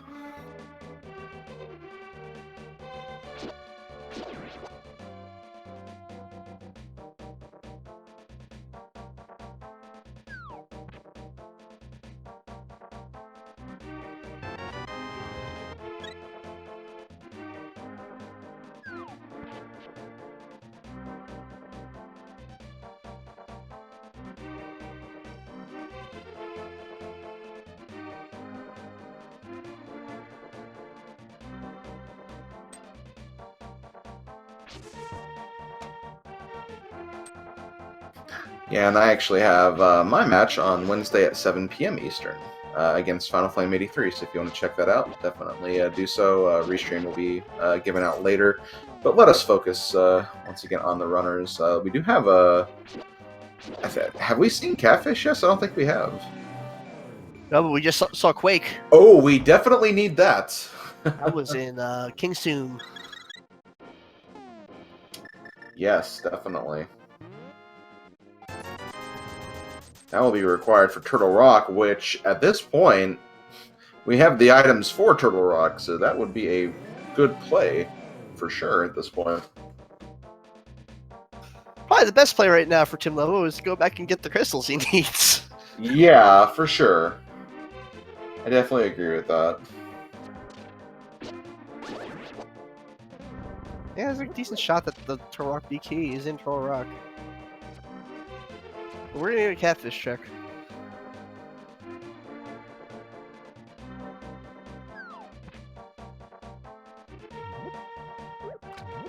I think he might have just remembered that he needs to do Skull Woods. Yeah, that is very possible.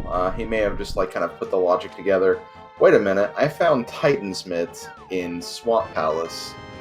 So I must have completed that, and I never got another pendant, so maybe Skull Woods was actually a crystal.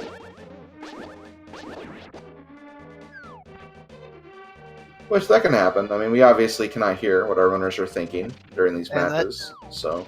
but Numbers Play, again with the clutch information, he fixed his tracker. So he now realizes that that is a crystal. So yes, we'll be seeing that.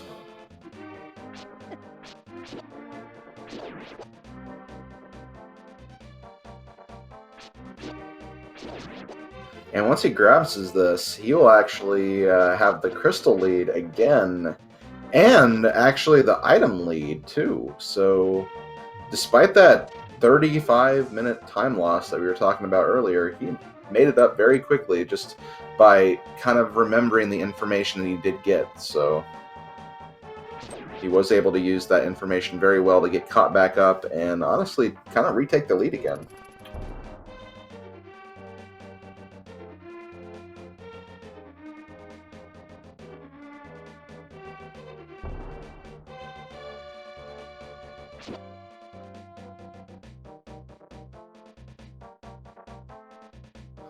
Math Girl is making the play to the eastern area, which is definitely the area that Tim was checking out earlier, so you'll probably see the rest of what could have been if we didn't lose power to the stream.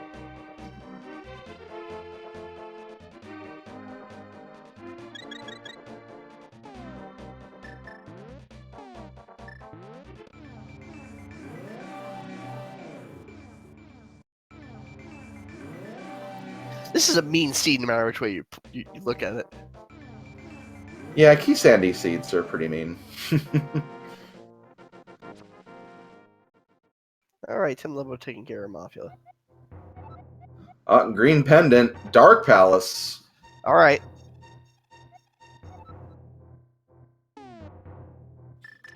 Using that information very well. As we mentioned earlier, yeah, if you talk to Sashirala, he will give you a hint of which dungeon is the Green Pendant dungeon. So in addition to the maps and just obviously getting the item, that's another way you can tell which dungeon is going to be crystalled. But just for the Green Pendant and just for the two 5 and 6 crystals.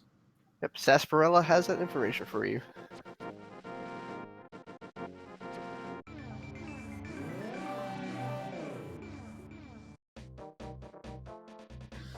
And it looks like TimLobo is going back to the eastern area, so our runners are kind of synced up again. Only difference, Math Girl does not have those boots, so TimLobo will be moving a lot faster.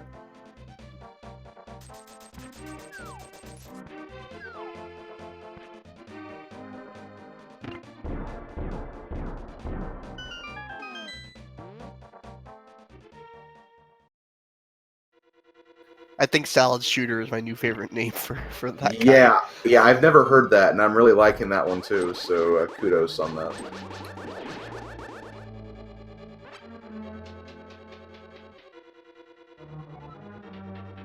And at long last, Palace of Darkness. So we've been collecting a lot of keys for this dungeon.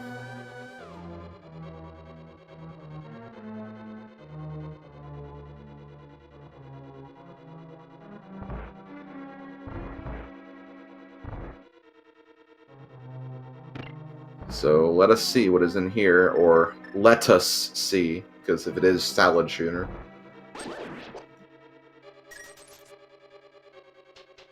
Just let that hang there for a second. Yeah, that's fine.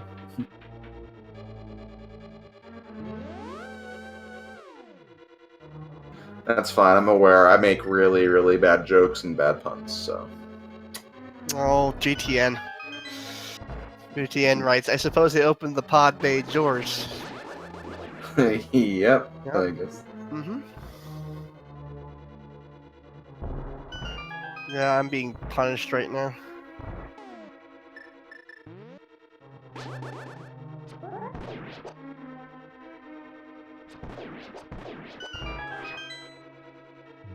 Okay, TimLobo actually switching it up. He is back on Death Mountain.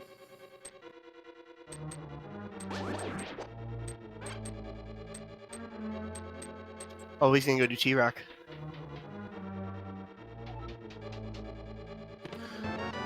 The one thing that could Tempered hold him Sword back... in Palace of Darkness. Ooh, nice. But anyway, the one thing I was saying, the one thing that could hold him back, though, is he does not have the big key for Turtle Rock, but that just means he's going to find it in here. He has to. Red Red Mail Mail Pod. also...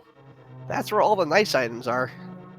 Yeah, that bow was locking a more powerful sword and a more powerful defensive item, too.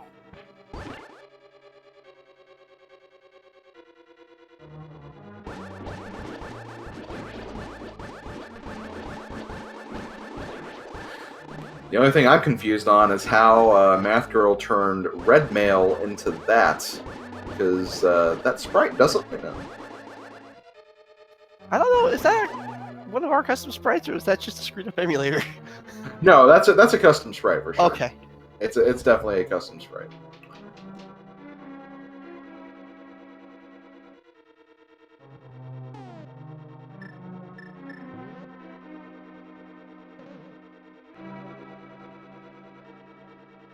Yeah, this is Height Palace, or the Palace of Value. It's got some value. I wouldn't say it's... That's the butter Oh sword! my gosh!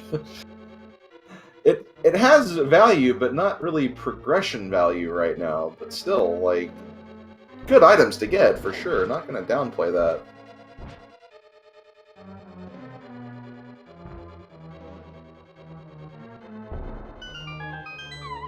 Two swords, one mail.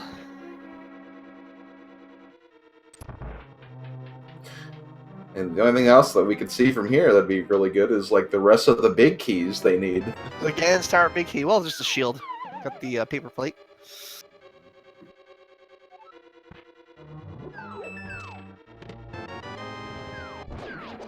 The Vampire Spike. Also known as the Validation Arrow.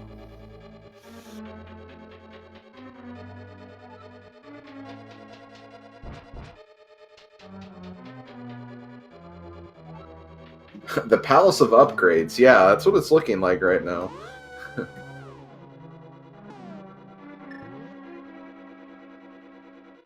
TimLobo thinking better of Turtle Rock.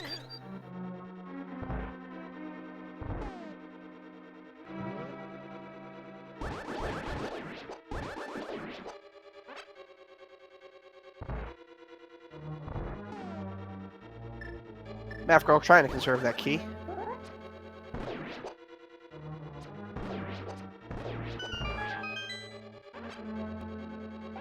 Walking around one more time, I don't think it's a bad move.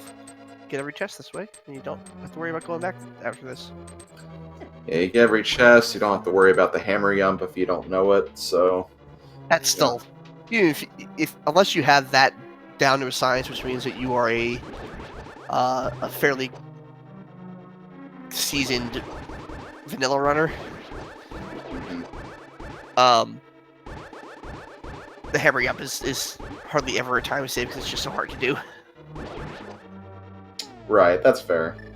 And yeah, they are given a lot of keys for this dungeon. I guess Hammer Yump's kind of a strat you want to use when you don't have a lot of keys, just so you can save time later on hunting for them. It would almost certainly be faster unless you really know the Hammer Yump, you can get it with like a 90% success rate in the first try to walk around.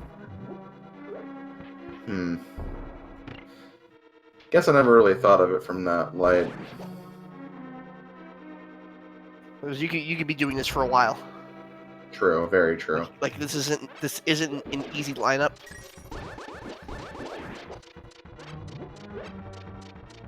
And it's not like you don't necessarily want those two chests in the dark room anyway. Misery Myers small key. Yeah, it's not a useful key, unfortunately. It's not. It's not at all. Also, hello darkness, my old friend. Oh, I forgot. Math Girl did not find a. But she has the fire rod, so lamp she yet. can at least light these torches anyway. No one has the lamp. We haven't seen the lamp yet. We have not. Oh, T-Rock. Turtle Rock big key. That may have actually been good that TimLobo did not make that play on Turtle Rock right then and there. So, I don't blame Math Girl for not going into that room without it while it's dark, because that is hard.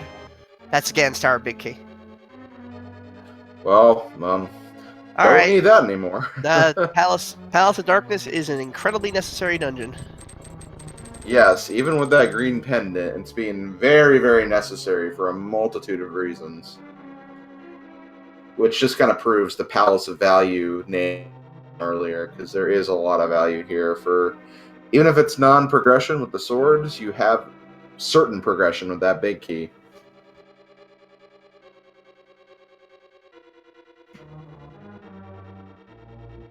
But yeah, go ahead, sorry.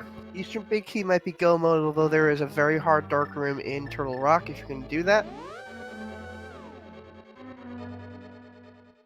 And the lamp would also be required for the Mire Dark Room if you're not comfortable with that either, and that's probably a more pressing issue at this point. Right. But yeah, Antony Blaylock asks, what are we looking for? What are we missing? So that big key for Eastern Palace is mentioned. That's definitely going to be required. That is needed for Eastern Palace, which we know is the crystal. As far as anything else, it's hard to say because we do not know what Thieves Town is yet, and we don't know what Turtle Rock is, and that could depend on a couple of things. We know where the big key to Turtle Rock is. That is was picked up by Math Girl not too long ago. But the lamp could be a big thing for Turtle Rock, and then for Thieves Town, we still need the big key for Thieves Town as well. So, in terms of items, lamp's really the only major item, but even then, that's not it's not technically required. The other thing is people are asking why did she leave Palace of Darkness? That was only a green pendant. It might not make sense to do all of that for 2 items. Yeah, potentially, especially because you got to think the lamp's somewhere in the logic at this point. Probably in Turtle Rock now. Now I'm thinking about it. Either early Turtle Rock or did we get a chance to see all of Eastern before we crashed? No, I don't think we did. So I think that's it could be here still. That chest that he was in front of, or we can also find out the seed is just busted right now. I don't think it is. I highly doubt it too. Yeah. With Turtle Rock open right now, I think there's still plenty of stuff in play. Oh no, I'm talking about if the seed just crashes. Oh, my bad. Okay, gotcha. Yeah.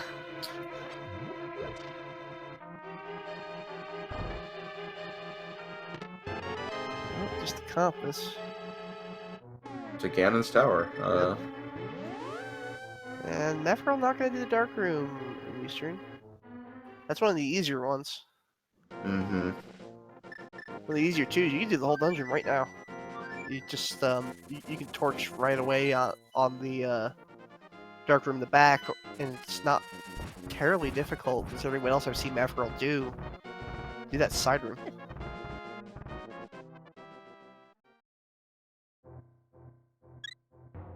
Meanwhile, I think TimLobo is just trying to figure out what exactly he's missing right now. He's got to figure out where he crashed. I've never even considered recovering from a crash in this game. Yeah, I mean, he got all the items that he missed, and he even got some new ones along the way, so that's good. But yeah, just it's got to be a weird discombobulating feeling having to witness that. Might also just be thinking, well, I don't have as many keys as I thought I did. Where did I get this other key that I'm somehow missing now? And he may have not kept track of that, so he's trying to make sure he I just gets realized all that's extra brutal in Keysanity to have that happen. Mm-hmm.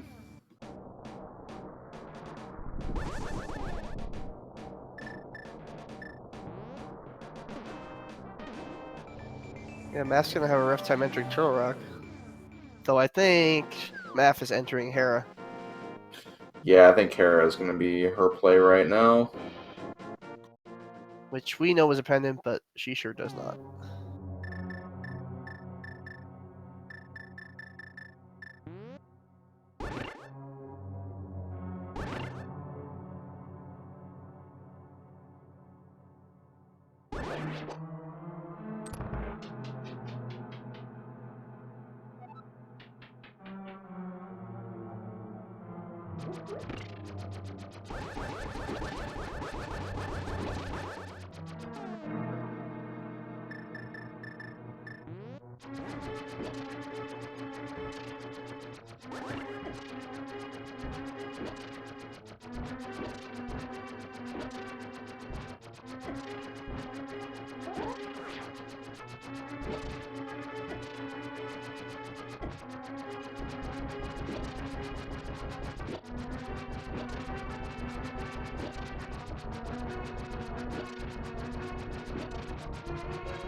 So yeah, in case you're joining us, TimLobo lost about 40 minutes of time to a emulator crash.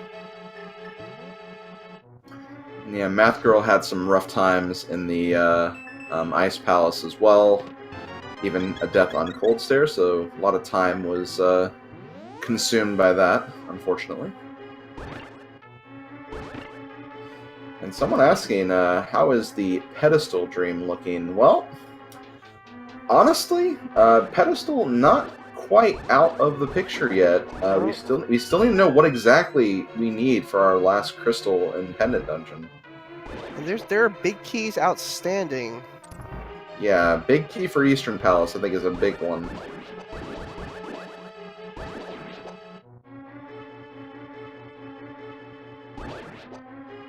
Can't possibly be the lamp because we know the green pendant is pod, and the logic would never require dark rooms.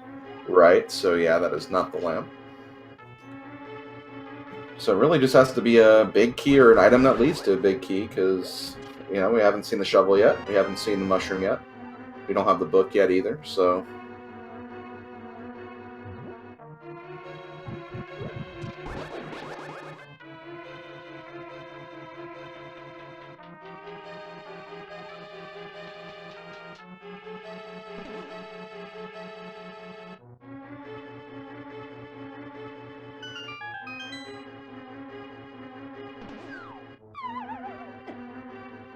Tim is saving and quitting more lately. I think I would too. Yeah, I think he's just like really, after that, I don't blame him. He just does not want anything to happen with his progression again.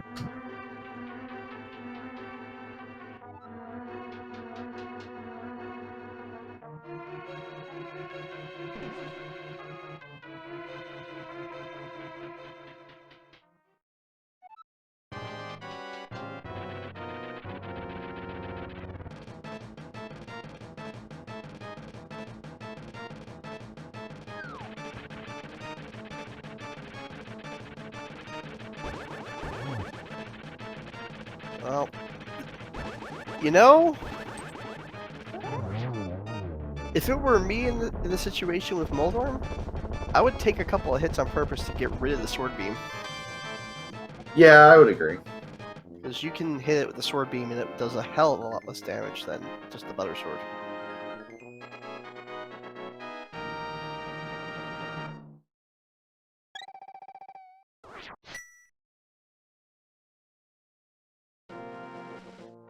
I love the nickname in chat, Dinner Rolldorm, because of the butter sword.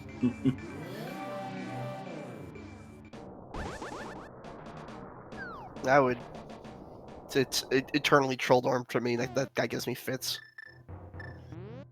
So yeah, we're definitely seeing TimLobo revisit some locations. He's really just trying to figure out, okay, what did I lose in the crash? What did I not lose in the crash?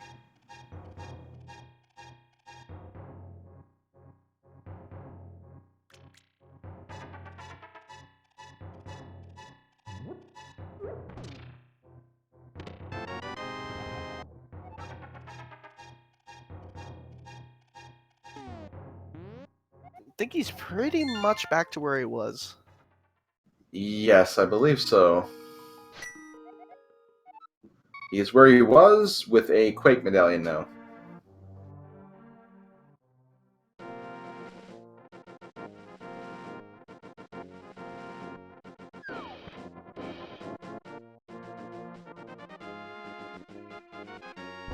And I really think the lamp is confirmed going to be in Turtle Rock now. There's just not anything left, really. Where else it could be?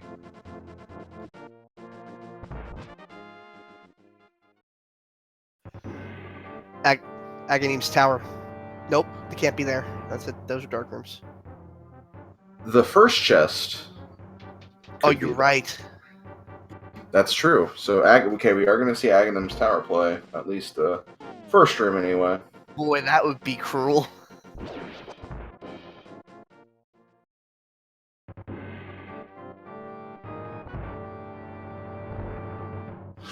So in order for a math girl to progress, she needs to get the boots that are in Mire, I believe. So that's where she needs to go. That's what's going to give her the Quake Medallion, which will take her to Turtle Rock. TimLobo just needs to go to Turtle Rock. Just the map. For Dark Palace, which we know is a Yeah. pendant already. So I think you're right. yeah, I think she's not going to try that dark room. Gonna need to be in Turtle Rock. Oh! TimLobo pulled off for a second before the Sky Cabbage got him. A glitch called hook dashing. So in the 1.0 version of the game, which is what the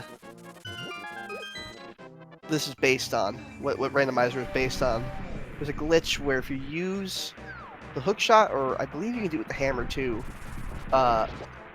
and the... No, you can't do it with the hammer. It's gonna be the hook shot and the boots on the same frame. It will just kind of store up the boot speed, and you'll be able to run around at boot speed with full control up until you hit something or jump off a ledge or transition the screen. What is... I think he's checking to make sure he has it completed already. Yeah, he doesn't remember. And yes, number play does bring up a good point. I did forget that Math Girl does need the bomb boost first to get into Mire, which she will get very shortly, Yeah, since that was almost unlocked. immediately.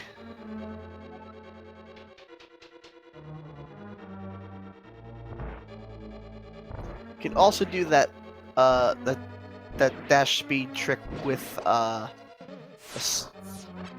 sword spin, but it's a little trickier. You gotta do it like 1 frame afterwards. Mm-hmm.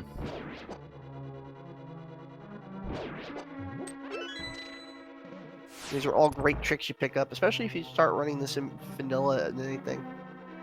Yeah. I've been running 100%, and I think I'm the only one who prefers that.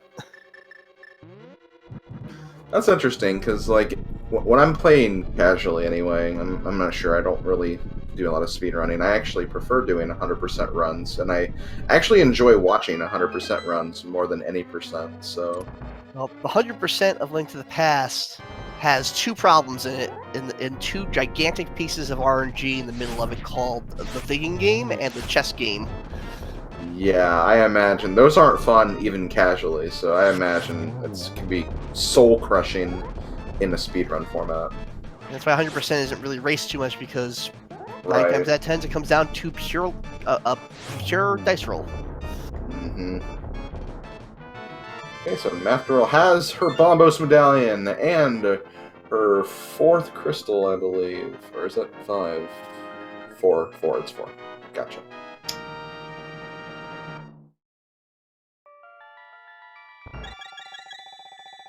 And TimLobo is on Dark Death Mountain, so I think Turtle Rock is coming.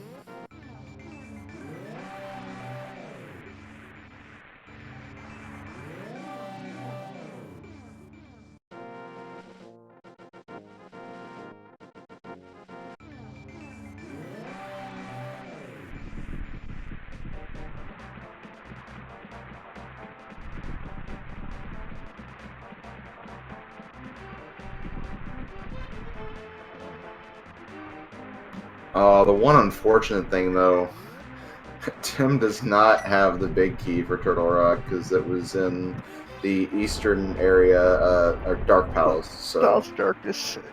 Behind a dark room. Mm-hmm. So, I mean, logically he's doing the right thing, but...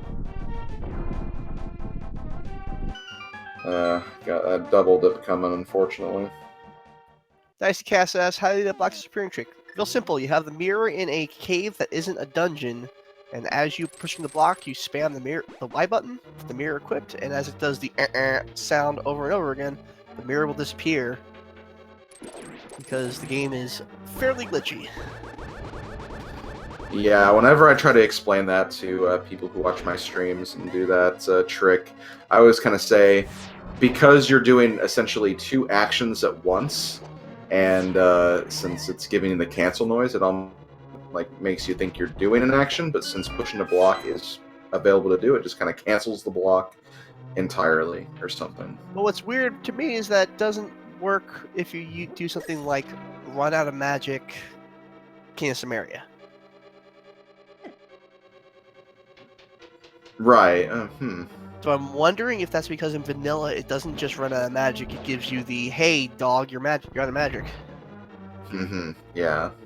as opposed to the mirror, which will just go. Eh. And yeah, and Lanamy does bring up a good point as well. That's actually a trick that's only can be done in the Japanese 1.0 version of the game. So the whole thing did get fixed for future iterations. So if you get like a more recent version, you won't be able to do that. That's why whenever doing Randomizer, it's always a 1.0 Japanese version of the game. You'll also ever see if you watch vanilla speedruns of this game, it's always done on Japanese 1.0 versions. Right. There are categories for American ones and for the SNES Classic version, but they're not highly run. Yeah. On your SNES at home, you can do bomb jumps. You can do fake flippers. Okay, TimLobo is on the map right now. I'm really curious about that, but go on. Sorry about that. I'd have to double check on fake flippers, actually.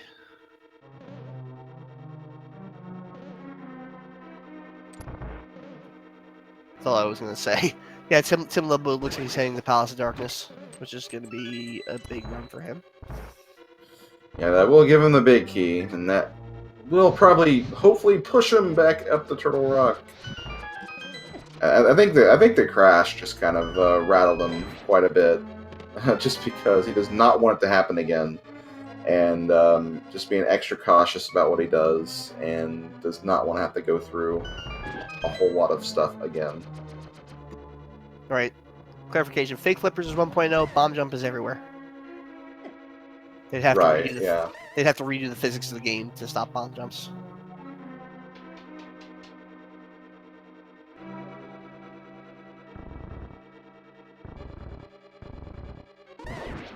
I think the being able to shoot things over blocks is not a 1.0 thing, though.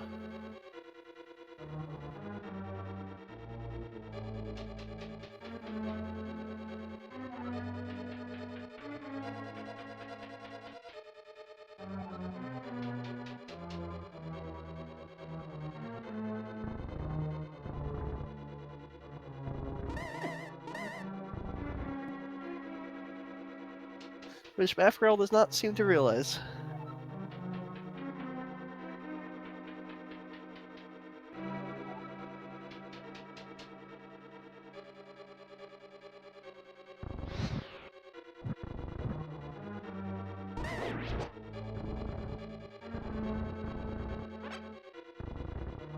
She did just then.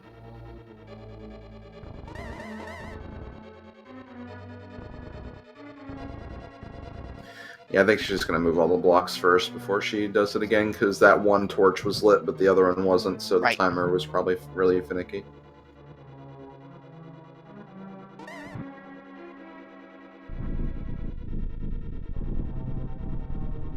TimLobo is grabbing those offensive and defensive upgrades, though, in Palace of Darkness, getting his Tempered Sword, getting his Red Mail.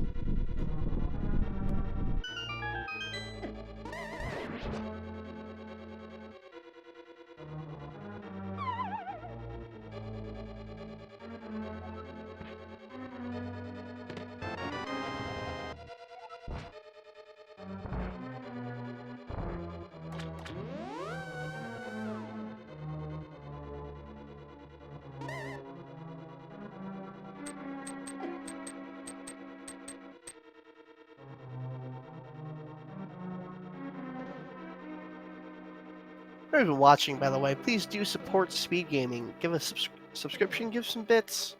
I believe they have a Patreon, I want to say? Or they have a way to donate money some way.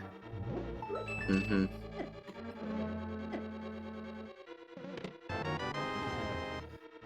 Okay, Math Girl has her boots now.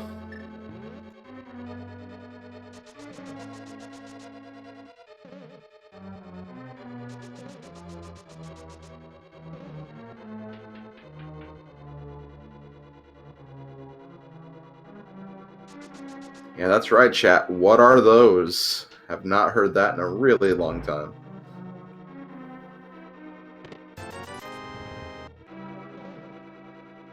The vampire steak.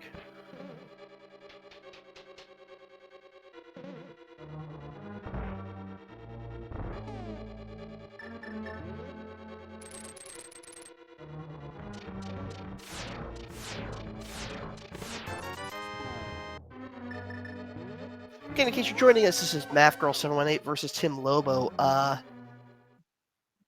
tracker is Number Play. I'm the Dragon. Joining me is Slim Kirby. Yeah, and we've had a very, very interesting race here. One of the main things, Tim Lobo, unfortunately, about an hour ago, had a game crash, which caused him to lose about 40 minutes of progress. He's gained all that progress back, and he gained it in relatively quick succession. Now he's just kind of looking for the next item of progression that he needs to continue on with this seed. At this point, we're looking for lamp, we're looking for a couple of big keys, and yeah, at that point, they should be trying to end their run very, very soon. If you want to join in the Link to the Past Randomized Fun, learn how to start speedrunning this, we have a Discord.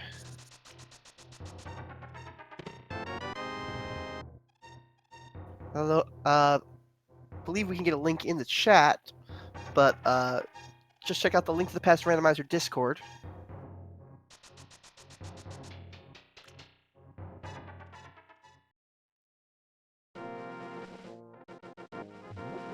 Also join Speed Gaming's Discord.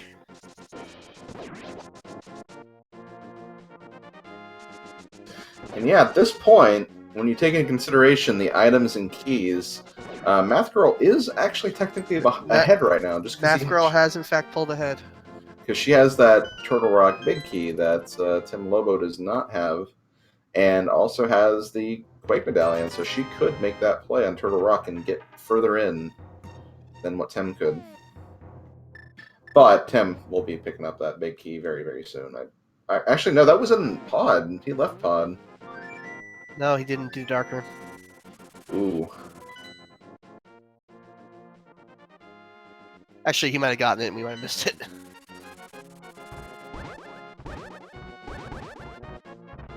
No, I don't think we did. I don't think he did the Dark Rooms. No, he just walked out. Alright.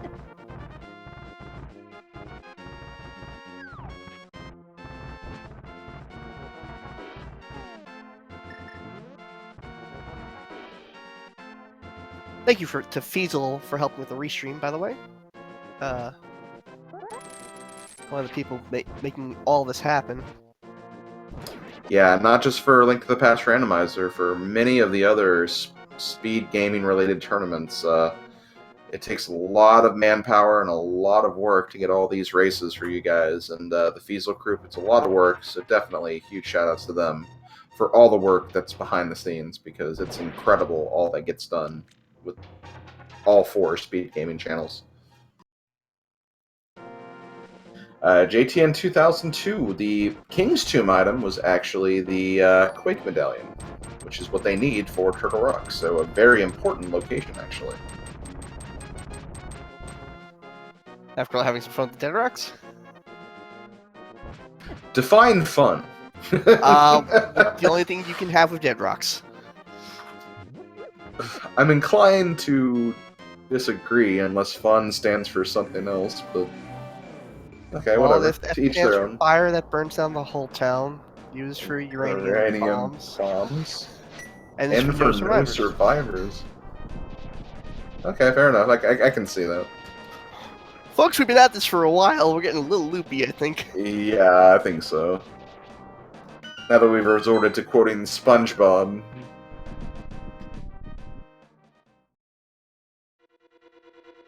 Okay, well, Math Girl is in Turtle Rock. I am very happy to see this play. And TimLobo is making the play back in the swamp. He is really, really scared that he missed He's something. confused. He's definitely Yeah. full cleared swamp. Yeah, definitely full cleared it. Does not have the big key to get the one chest, so... Oh, and the small key to Hyrule Castle. Okay, well, that small key will, not really help, but it's there.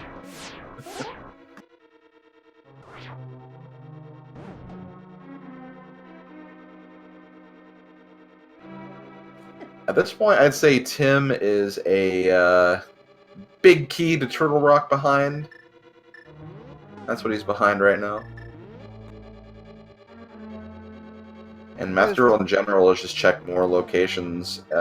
Actually went through a few pod dark rooms to get items, so yeah, definitely in the lead right now. Oh! Okay, it's okay. Yeah, thankfully you can still hit that torch.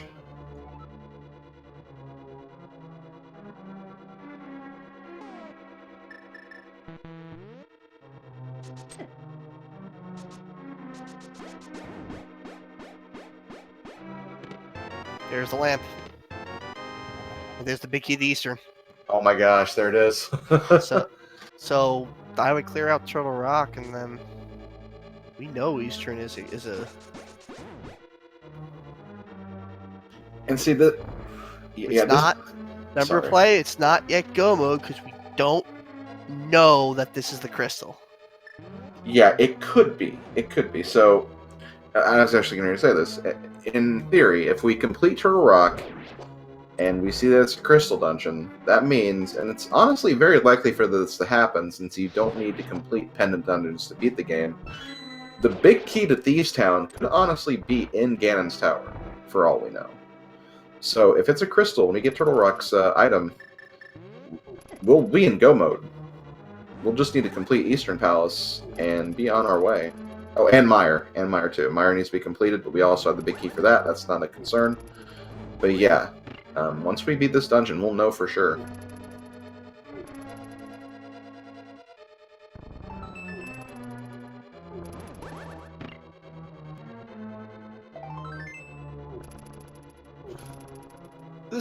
This goes to show you when you're running and you're racing, don't ever give up because you never know what might happen.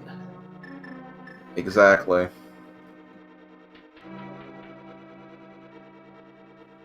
Those chain chomps are evil, by the way. That's another fun part of this game.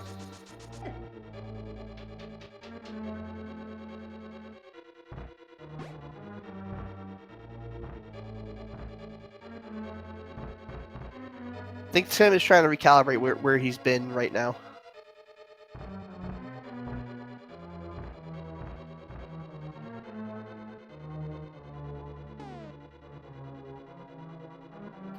Ace is saying the chain chomps are the hardest boss in the game. Honestly, I'd agree, because they're the only enemy that you can't kill.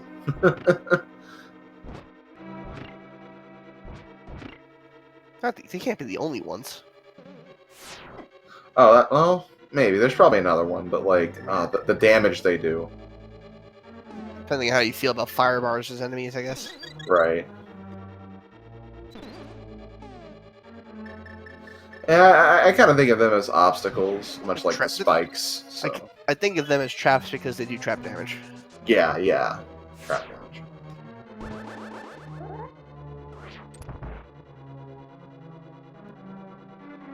Which, of course, is one heart no matter what. Mm-hmm. So for anyone wondering, like, why Math Girl is still checking chests, is she just wants to make sure she's okay, because if we beat Turtle Rock and get the pendant, then we'll have to go into Thieves Town. So if she finds the big key chest here, she won't have to worry about that. She'll have that, won't have to come back up here later to look for more items. Just trying to make sure that got those bases covered.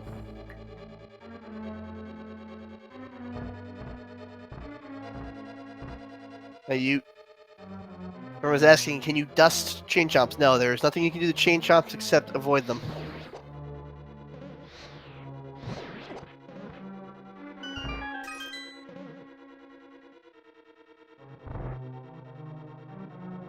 Even in Mario games, chain chomps are pretty invincible. You normally have to chase them away, like in Mario 64. So Oh, Mario Sunshine. I think you can you drag it through water. yeah, you can calm them down with water, but yeah, like you push them in the pools of water in Piano Village, and they become docile.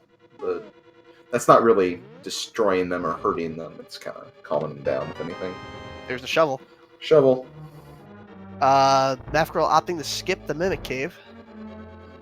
Ooh, that could be risky. Yeah, it's not visually likely that that's going to be the final chest, but you never know.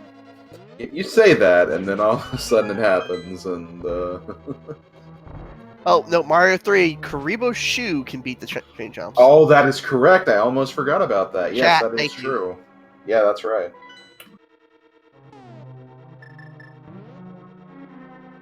It's just not very often that you see that, because in Vanilla Mario 3, there are no chain chomps in the Karibo level, I think.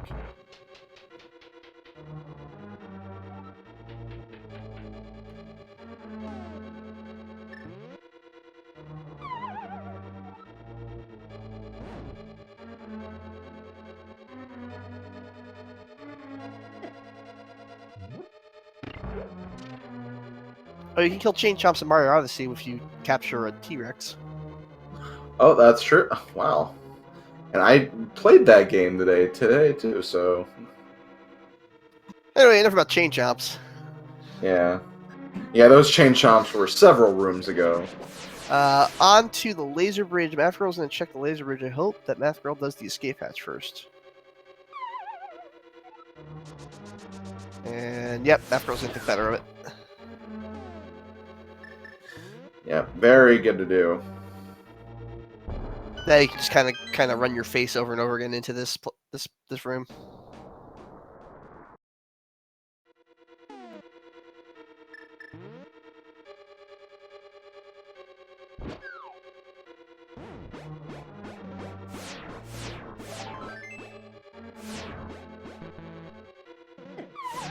Okay, out of magic.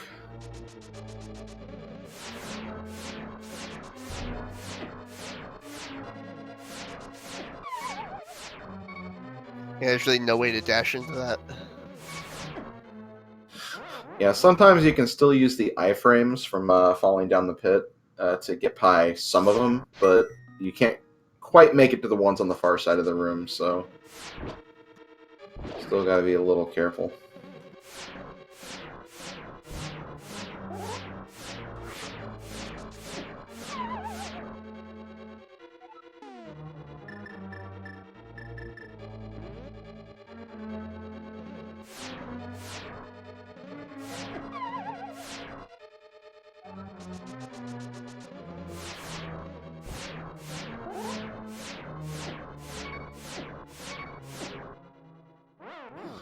Ooh, and she just figured out that she could use iframes right there, but then unfortunately took a death anyway.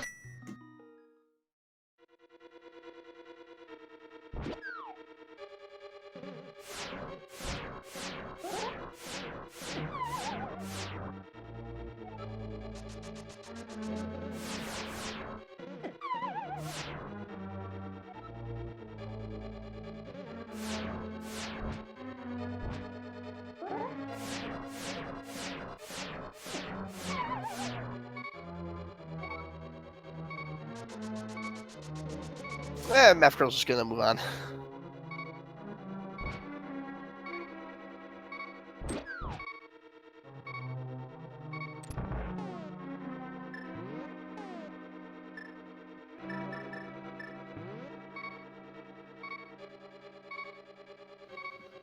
She better hopes that's gonna be a crystal then if she does move on.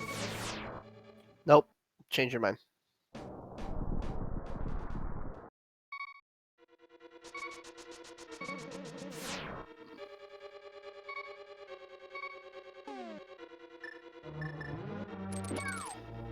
Alright.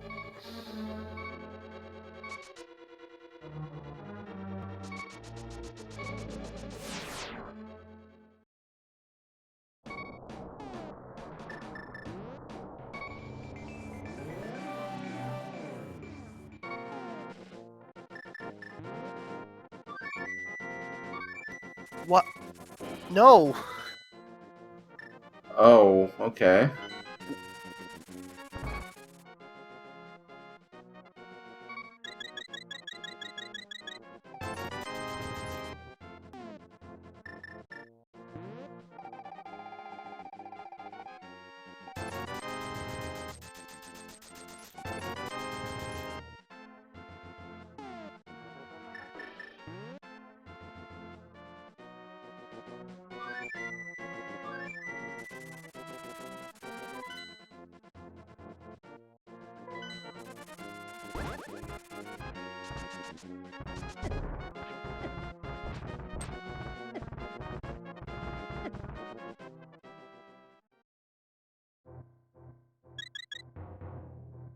Oh, she has the gate up so she can get back there for fall. She knows. Okay.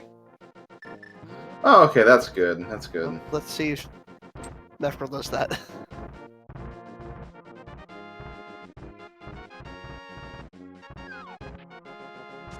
That's the trouble with hook dash, is that it gets real hard to not just fall off that ledge. Yeah. Hey, dead rocks.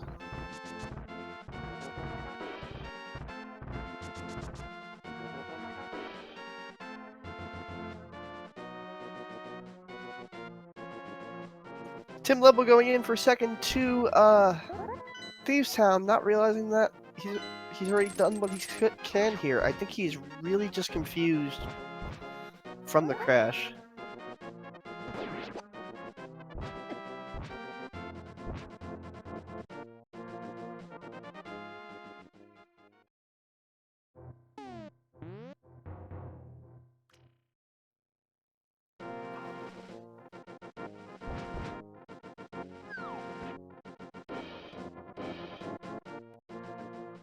Alright, in case you're joining us, this is a weird, a mixture of a few things. One of them being this is kind of a weird seed. It's a lot of double dipping kind of nonsense.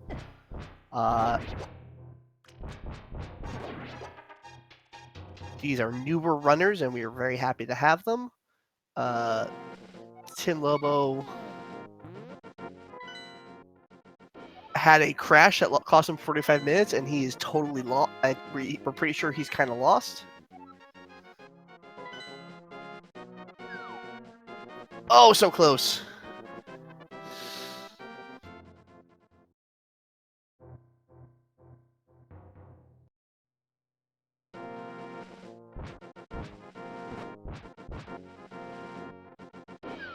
We definitely welcome newer runners of all skill levels. This is a tournament for fun. We're all having fun here.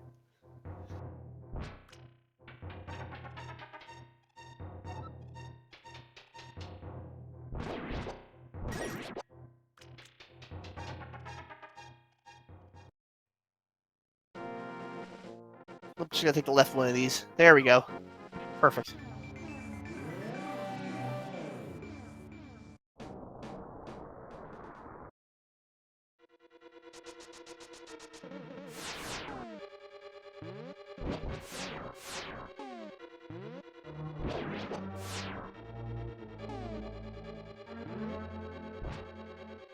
All right, TimLobo back on his feet. Hopefully he's heading up a turtle rock. Nope, he's going to Misery Miner.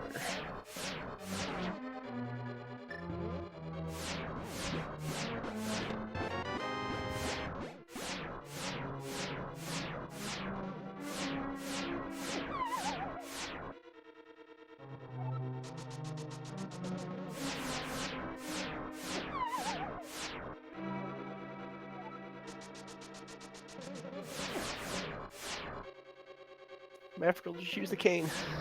Please.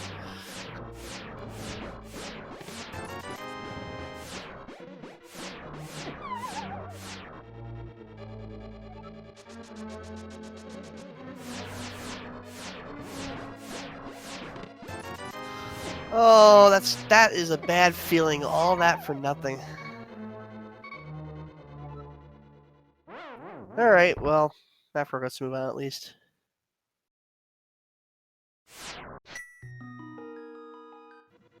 Okay, I am back. I'm sorry about that. I had to step away. What exactly did I miss on the laser bridge? Well, Math Girl got the laser bridge done and found nothing on it after all that. Hmm. And And then then got. left to get fairies? Okay. Alright. That's fine. I didn't know about those. Please don't fall into the hole.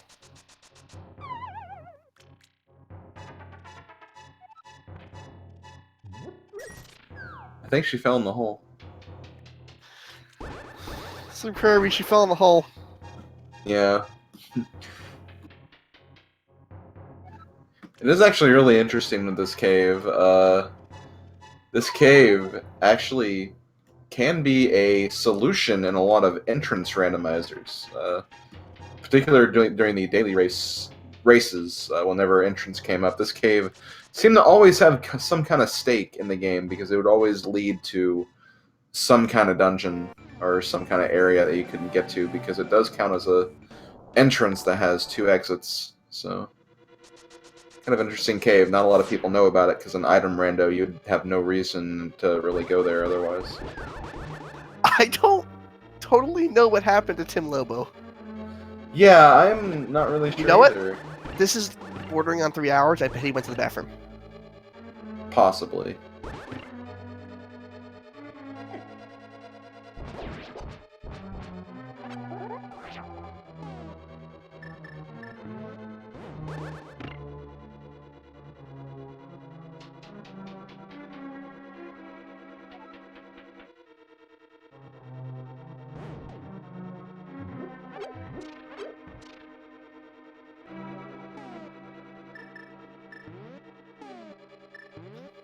Tim needs to, by all accounts, just head up to Turtle Rock.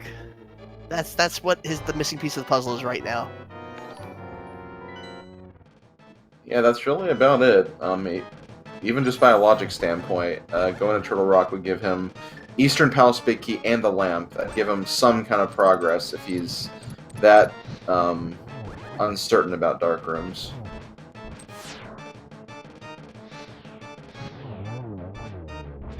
I think he's just uncertain about everything at this point because again, a crash just really will mess with your head. Oh yeah, for sure. I've never had a crash happen to me, and so I can't even imagine how I would feel with something like that.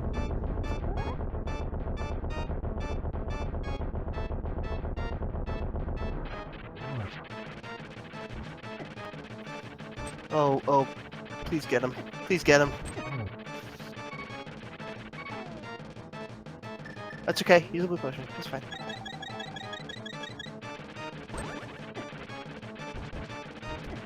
Please be a crystal. I'm begging you. Please be a crystal. Or at least be the Turtle Rock big or the Thieves Town Big Key here. So even if it is a pendant, It's bombs. it's bomb. Oh, it's the crystal. It's a crystal. Okay, so Thieves Town is a pendant. And with that, Math Girl 7188 is officially in go mode. Math Girl is in go mode indeed. Just has to go down and do Eastern and Misery Mire. Then can head up to Ganon's Tower. Yeah, Thieves Town is not a consideration whatsoever.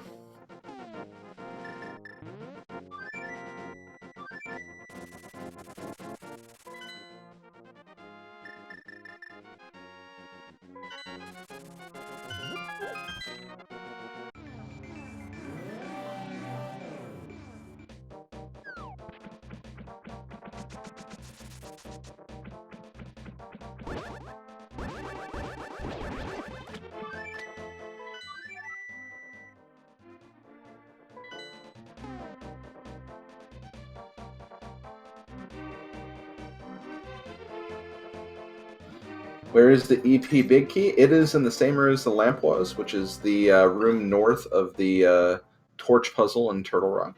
Yes. TimLobo's finally on the right track.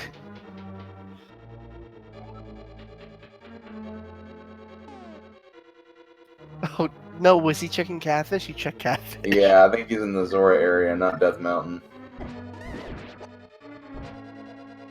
Oh boy.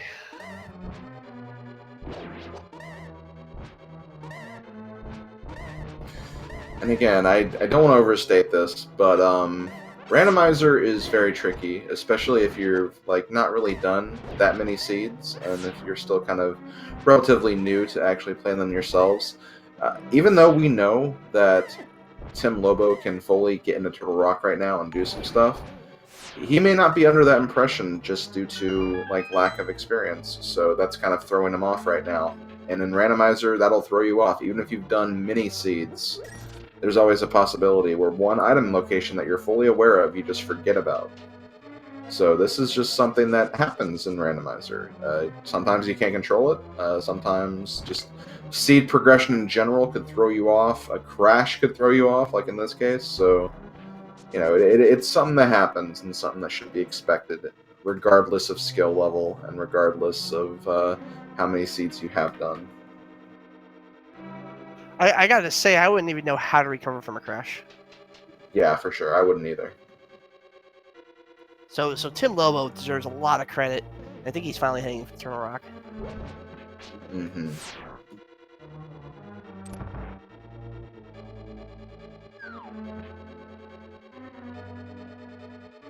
And Math Girl making her way through Mire. She is heading straight to Vitreous. She knows the way.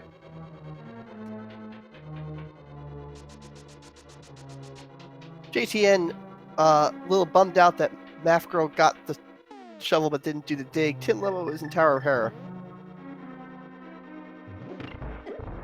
Sorry, I didn't interrupt my first thought. He's just confused. But yeah, Math Girl's in go mode right now, so there's no reason to check that dig spot at this point. She knows that everything she needs to complete the game is not going to be in that dig spot regardless of what it is. Now, that's not saying she won't do it for swag strats. True. Could also be a heart container, give her a little extra health, you never know.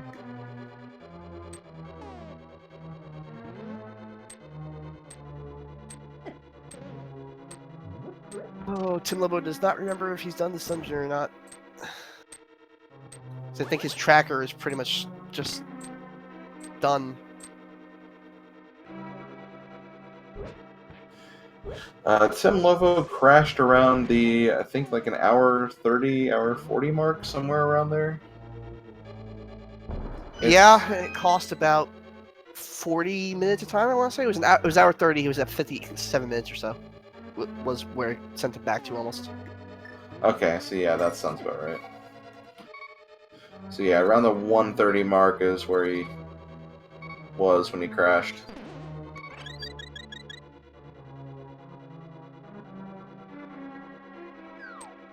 We're getting hyped for 3 hours, guys.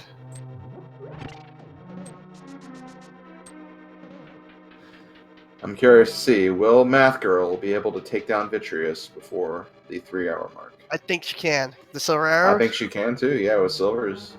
Got 50 seconds. Let's see if Let's she see does it. it.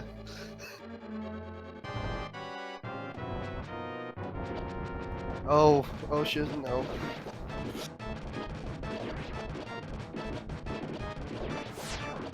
That's okay.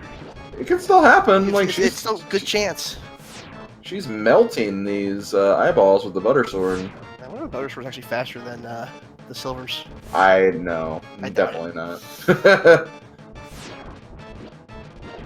Okay. 15 seconds. And she's using just 2. She did it. Got it. She got it. She absolutely got it. And small key to Ganon's tower. Why not? Why not? Yeah. Butter and Kate might be faster than silvers. That's actually not a bad idea. Then you just walk in the middle and go hog wild. Mm-hmm.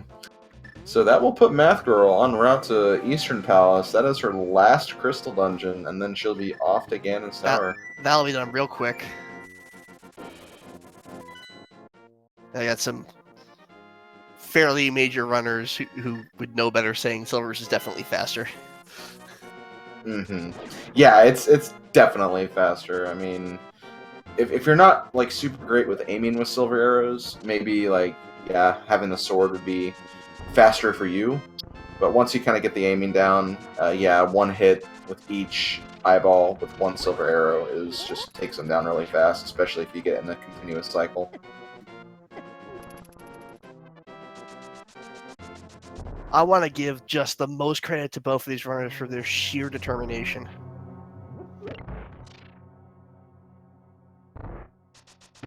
Like, this was a seed where for both runners at one point or another, everything that could go wrong did go wrong, and then for one runner, everything went above and beyond wrong.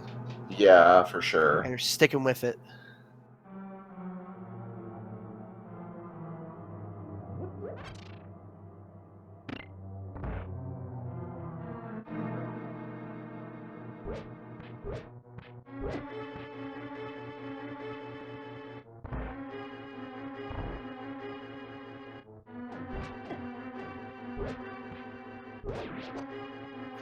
Kirby, would you have stuck this out? Wait, what was that? Would you have stuck this out? Oh yeah, for sure. I've never actually forfeited an SRL race. I figure if I'm gonna sign up for something, I'm gonna see it through to the end. With the only exception being if I had like a power outage that would last for like longer than just a few minutes. In a tournament race, until the other racer got done, I don't see a situation where I would quit outside of again long-term power outage. Yeah. If this were just a daily race or something else, the second I crashed, I would have absolutely quit. Yeah, for sure. I would have walked away. So big credit to everybody here. And yeah, and like honestly, like even like forfeiting, especially after something like this, is definitely a very understandable thing as well. Because sometimes when you just kind of had enough of something and like you're just not feeling it, you're only going to be playing worse. I find like if you just kind of you get on that unfortunate set of events, you're just kind of like, I want this to be over, but then like you just can kind of make execution mistakes. And sometimes when you feel like you're done, sometimes you just have to admit, okay, I think I'm done. I can't do this anymore. But again, these runners just continuing on. They want to finish the seed. They want to keep going. And that's very, very admirable.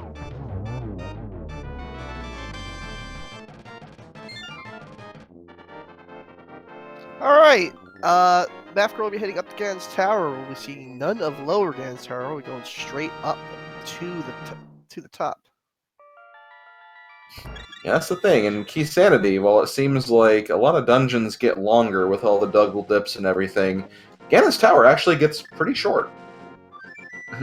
If you find the big key and a small key beforehand, anyway.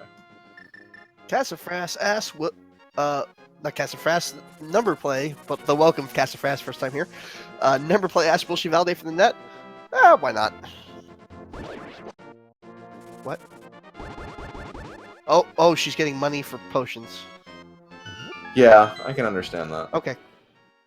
Yep, that's fine.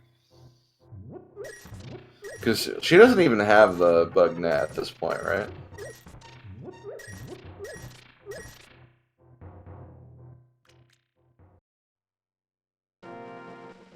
And Walter4 brings up a really good point. Imagine being over 3 hours and seeing no dot done. Yeah, I'd imagine that'd be very concerning. Maybe also wondering, I didn't get like logged out of the SRL, did I? Or yeah, like just not knowing what exactly is going on. That's gotta be quite the feeling.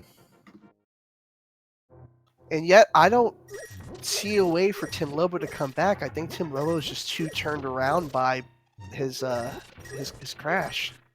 Yeah, for sure. He is just not making the play he needs to make at this point. He's checked all the dungeons that have dark rooms and does not want to advance beyond there. He just needs to realize that I can go into Turtle Rock right now, and that's what's holding him back right now. And I think he's just now confused by his tracker, so he doesn't trust his tracker anymore, so he's rechecking every location.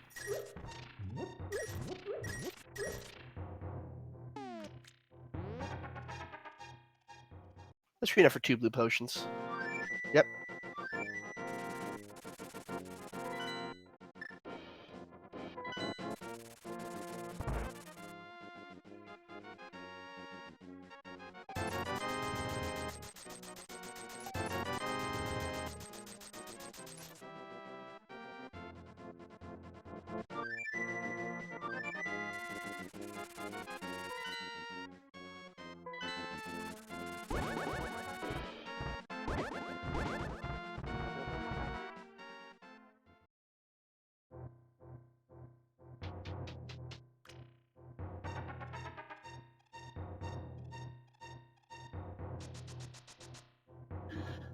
No, Tim never actually entered Turtle Rock.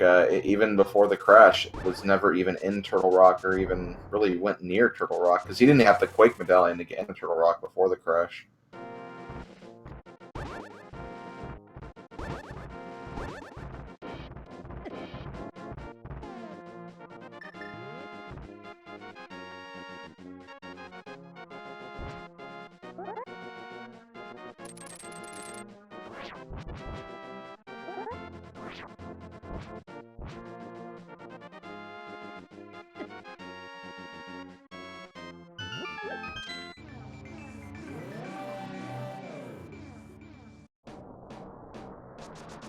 Yeah, just a reminder, at 1 a.m. on Speed Gaming 2, there is Ivan versus...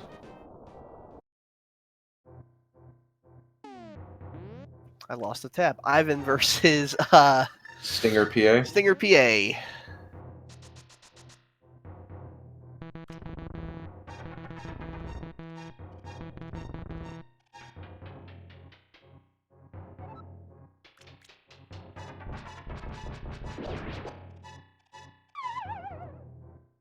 Commentated by Freddie and Valajan.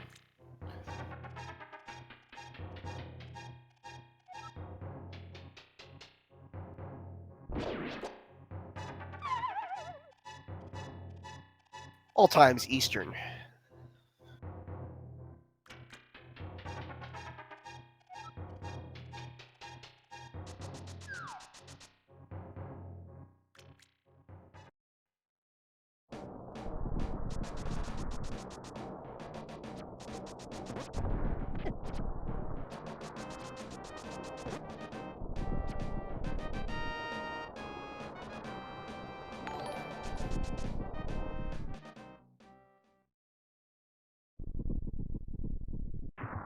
Alright, Math Girl's gonna climb up Ganon's tower.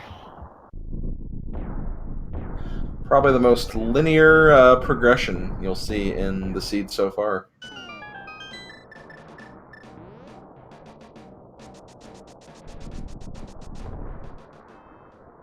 TimLobo23 Plays mentioned that he must be the only one who actually does 9 to 5 and is an EST. Nope, I have a 9 to 5 job and I'm an EST as well. Mm-hmm.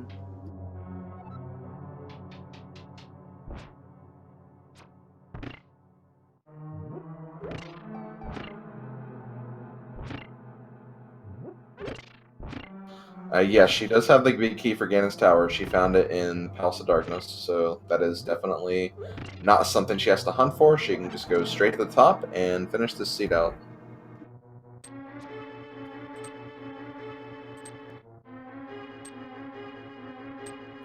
Cassafras asks, so they both start on the same seed. Yes, it is in fact the same seed.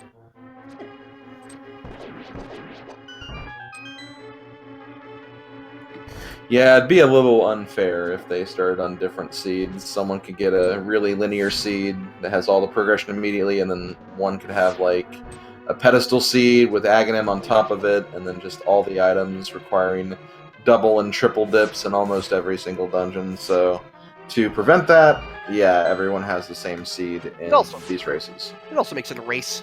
Yeah, true. Definitely. I love that in the GDQ chat this year during the big randomizer race, everyone was complaining that wasn't randomized because they both had the same seed. Oh, come on.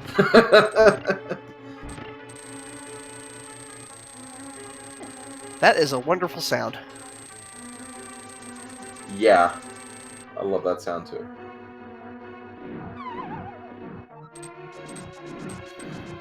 Honestly, the seed itself, people out in chat asking, how's the seed been? Honestly, I don't feel like the seed was really that bad, It, all things considering. it wasn't a I think jet seed. it wasn't a jet seed by any means. Like, let's get that straight. It wasn't a jet seed, but, you know, and again, in this tournament we have runners of all skill levels. Like, not everyone can be a Christos or a Ben, for that matter. So, you know, there's going to be different. We have over 200 people in this tournament, so there's like so many people. For many people, this is their first tournaments. Some may have just started learning rando recently. So, yeah, there's bound to be like some longer finishing times for some of these races. But yeah, there have been some trolly things involved. Lamp being in Yeah, Turtle Rock, that's a but pretty about to big one. say it's a pretty rough seed when you have to go get the lamp in Turtle Rock to then go back to Pod to get the big key for Turtle Rock. By the logic. Yeah.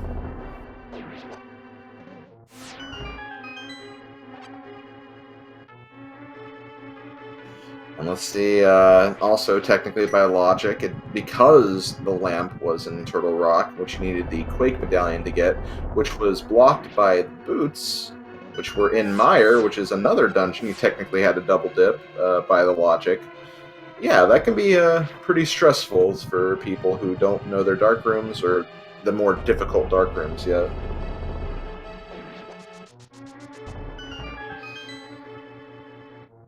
Actually, this particular tournament format is a Swiss as well, so everybody will play 5 rounds.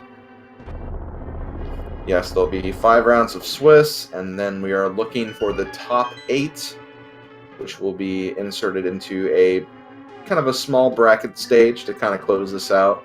I think the reasoning is they don't want to have this go on too long because of all the applicants, because they don't want it to interfere too much with the No Major Glitches tournament coming up for Vanilla Link to the Past, and also, of course, the Spring Standard tournament for Randomizer as well. So they kind of wanted a shorter tournament.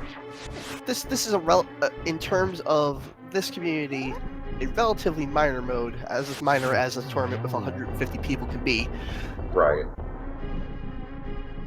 This is a very new mode. This mode has only existed since about September.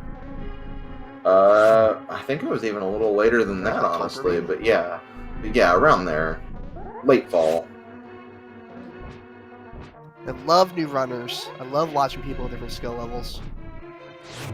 And it is really hard to get to that Andy and Crystal's level. They've been playing some version of A Link to the Past and speedrunning for years and years and years. Yeah, for sure. Like, even myself, I got into about 6 months ago. I've run 65 races, and I'm just now getting to maybe lower middle of the pack. Mm-hmm. So don't think that this is indicative of anything but maybe a slight lack of experience. Exactly, for sure. I mean, if you even look at the open tournament that was in fall, there were like so many new runners and runners that dethroned some of the top runners of the standard tournament. And, well, not the very top, but, some of the top, like, the bracket stage runners. And we had a newcomer pretty much in the finals, Cransoon. I think he was pretty fairly new to Rando at the starting of the tournament. So, yeah, experience can grow exponentially, almost. We could be seeing both these runners in the future as finalists. You never know. You never know what can happen in the future. I could be mistaken, but I believe Tim may have just called it.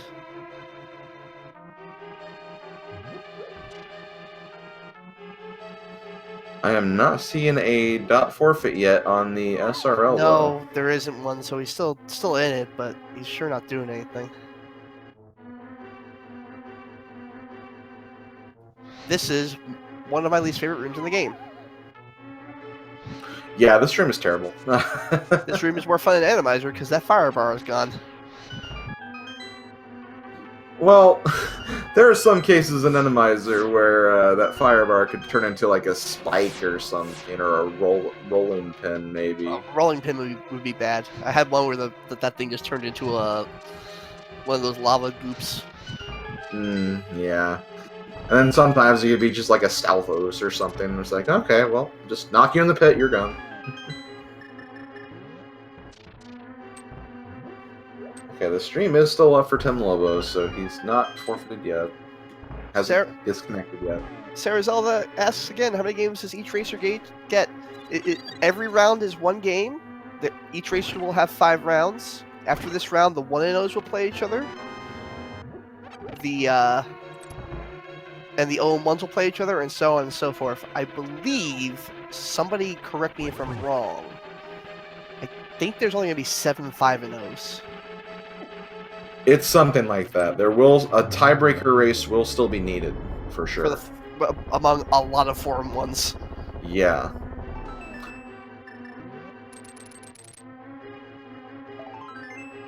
Oh, validation chest, no bug catching net.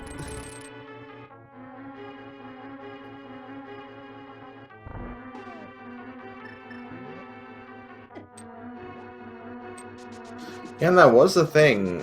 Tim did have a substantial lead by the time his crash happened, and he actually made it up pretty much exact and when he came back. But when you crash, you stop trusting your tracker. When you can't trust your tracker anymore, then you don't. You basically gotta reuse the whole game. Mm-hmm.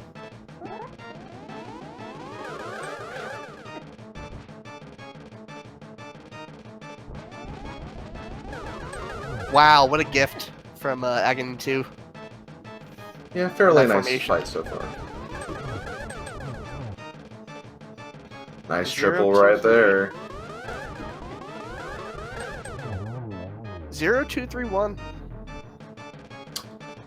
Not bad. Had every possible result in her run. Alright. Had a 0, a 1, a 2, and a 3. I have some news to report. TimLobo has officially forfeited.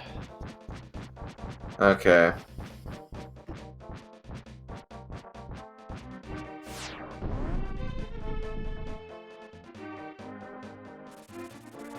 So yeah, we did get that. Oh. Well, Math Girl also just forfeited. Okay.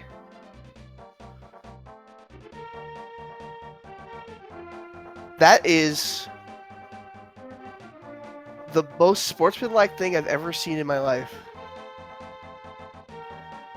Math Girl just forfeited because she didn't think it was fair that Tim crashed.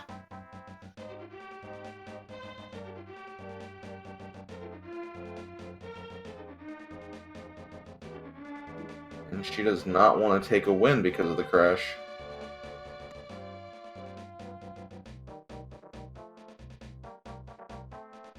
But I want to see the official ruling on that by admin before we say anything.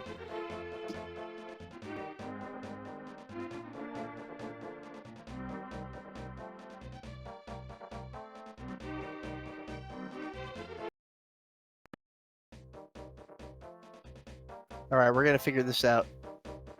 I'll let you know as soon as we get a ruling.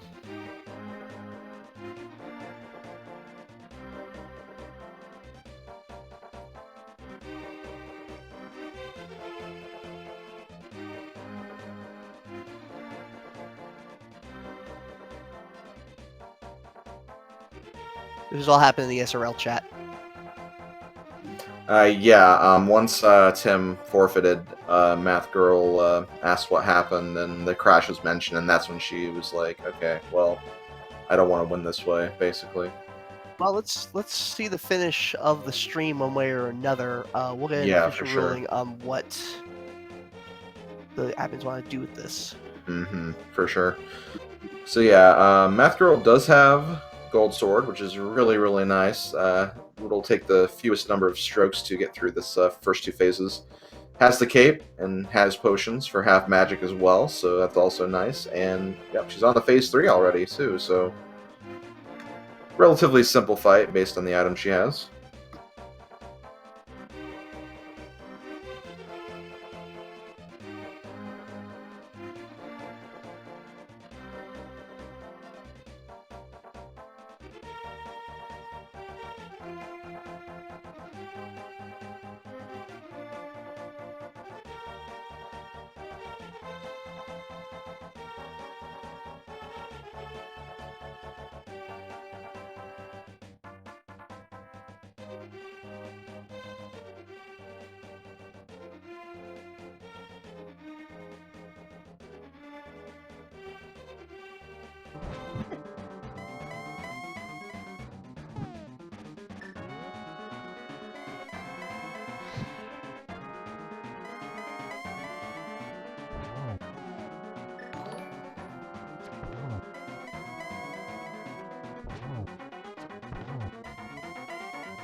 Nice torch glitch. This is going to be a really simple Ganon kill. Whoa, just missed. Oh no! Ooh, and there is the fallen Ganon. Unfortunate that that happened, but... Alright.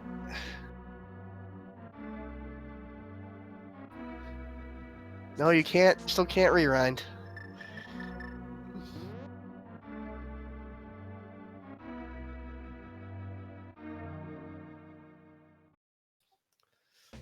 Guys, just hold off on speculating in the chat for a second. We're going to get an official ruling from the admins. They are discussing amongst themselves.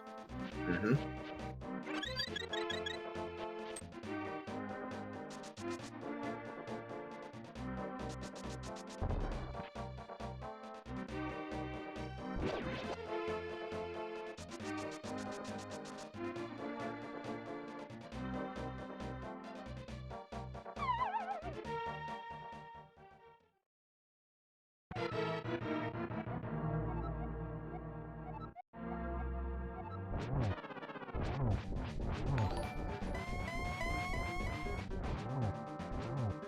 Again, first phase again, just twirling around the thing. The fire bats will come.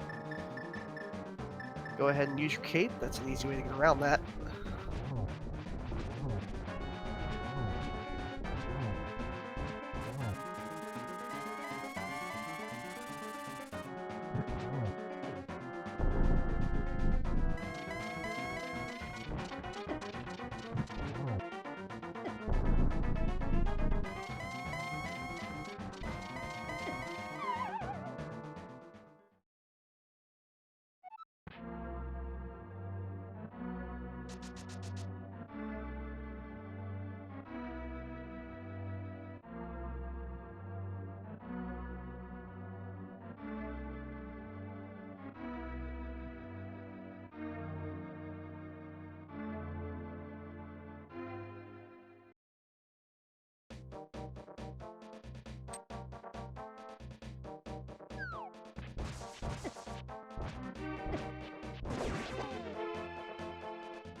Sorry, we're trying to get some word on what's going on.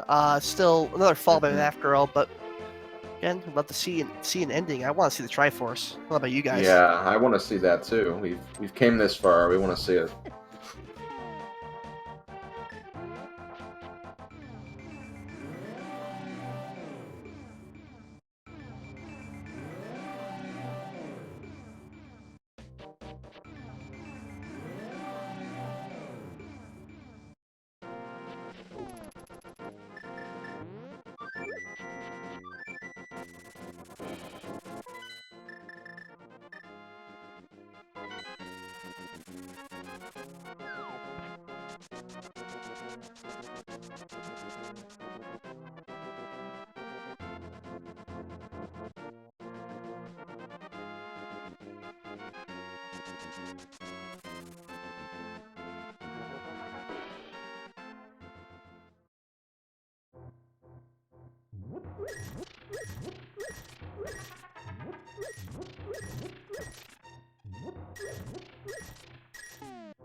Alright, looks like Math Girl's gonna grind for a couple of potions. Again, about three times of doing this. To answer a question in chat, for those of them who are less versed in like the past glitches, what constitutes a major glitch? A major glitch is something that's usually like wrong warping, kind of glitching over the map to places that you shouldn't be able to get to, stuff of that nature. stuff that can like really break the game and really take you out of sequence. There's actually a place that shows all the different minor and major glitches to differentiate them. But in this particular tournament setting, minor glitches are allowed. They just won't necessarily progress the seed, like they're almost sequence breaks in a sense, while major glitches are not allowed in any shape or form. If you are found doing them, you will be disqualified. MadDog20 asks what validated. Validated is a funny joke that we all have. A run is validated if you open the last chest. It has no meaning. It's just a joke between all us. Clifford TBRD puts it this way, yes, a dumb meme that doesn't mean anything.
Elminster, if you can hover all of TR, you deserve a prize.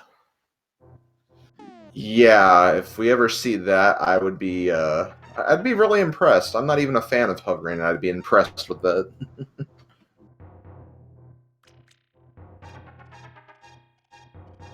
Well, we're certainly not going to have a re-race tonight. That's the one thing I can say with some Yeah, certainty. I don't think that's going to happen tonight, at the very least, if there is one. I think just in regards to the tournament rules and guidelines, I don't think there is going to be a re-race. But, again, we'll still wait on that.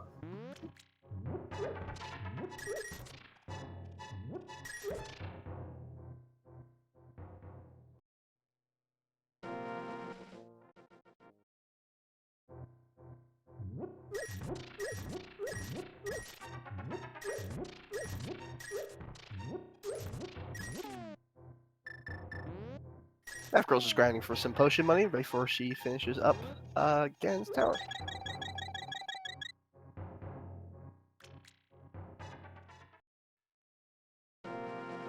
But otherwise, right now we're having a JTM puts it right, a booth review of what happens here. So again, to clarify, this didn't happen because of some accident. Well, it did because of one accident. TimLobo crashed about an hour and a half in and didn't mention it to the other racer until near the end. Mafgirl, upon hearing that the crash had screwed up TimLobo in the incredibly sportsmanlike maneuver, voluntarily forfeited and offered a re-race. The issue is that might not be possible given the schedule. Yeah, that's pretty much where we are right now.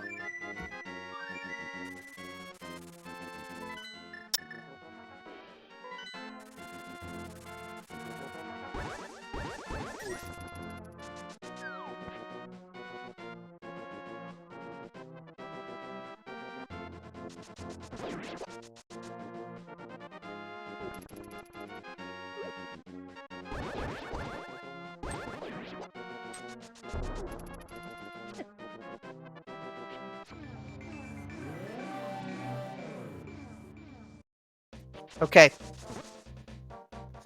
So officially, from Willard J. Bradley, If Math Girl defeats Ganon, Math Girl will get the win. Otherwise, it is a tie.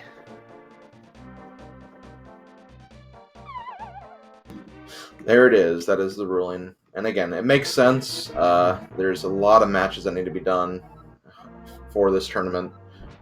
Once again, over 200 participants, and that's just something that just don't really have it in the schedule to really do re-races in this fashion.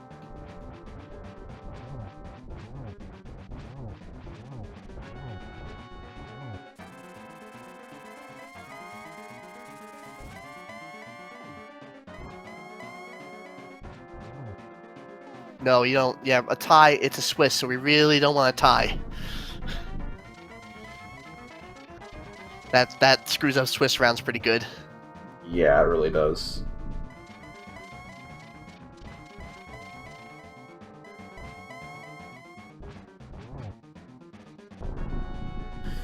And again, kind of based on the circumstances, TimLobo was able to obtain all the items he had before the crash. And Well, okay, good. She didn't fall.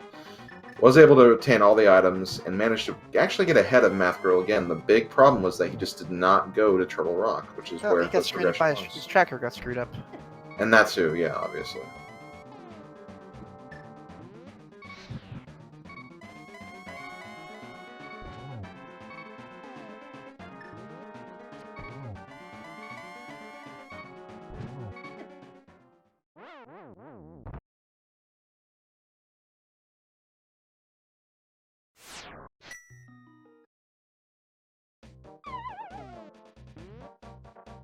I'll give this another shot.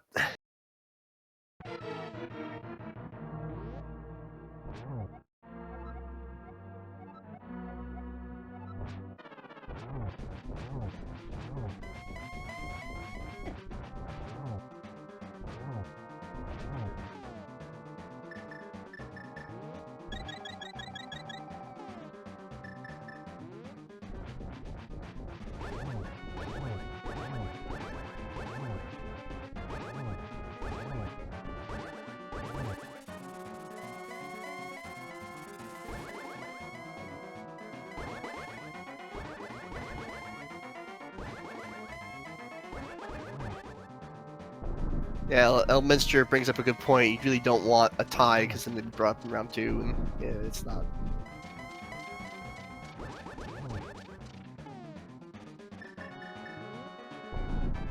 Clarifies this was a choice by all of the admins together. Willard was just announcing it.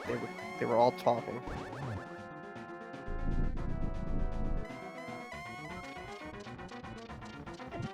And by the way, the reason that this isn't an automatic win for Math Girl is by SRL rules, you can only have a win if you finish. So there has to be a finish.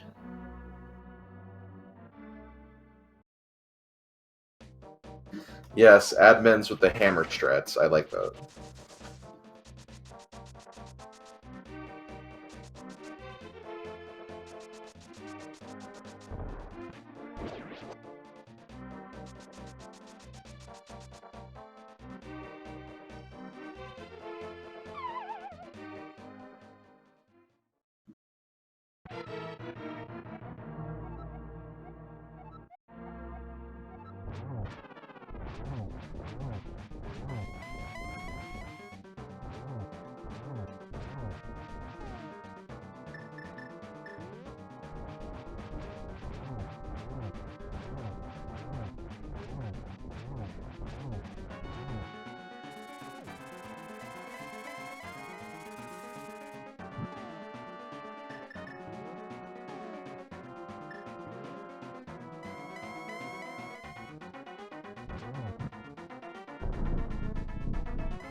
In case you're just joining us, TimLobo had a crash an hour and a half in, which greatly screwed up his tracking and everything else to the point where he could not seem to recover fully.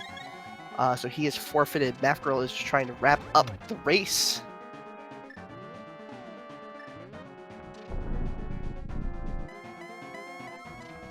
Crashes in this thing are horrible.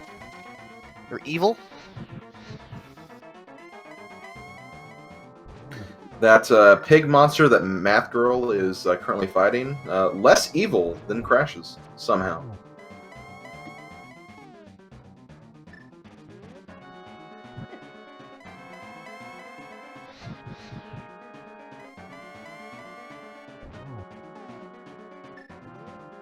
Alright, 2 more silver hits away.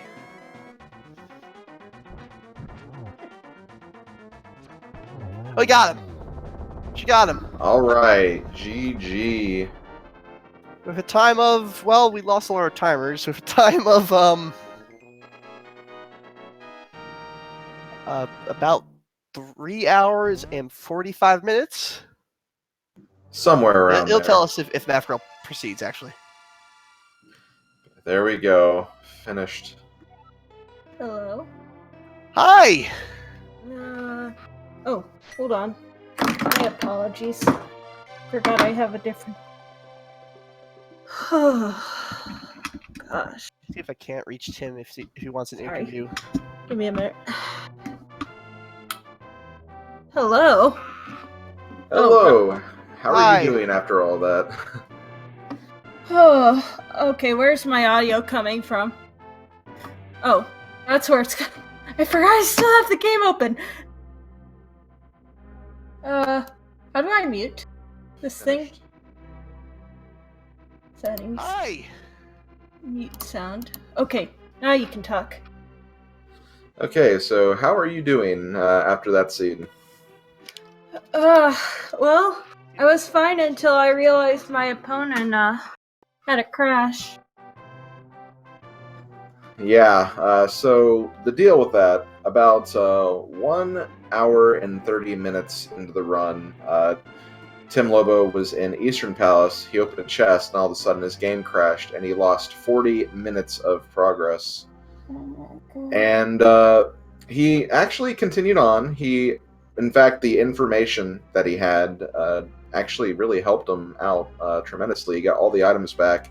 Actually, kind of tied it up with you again at one point.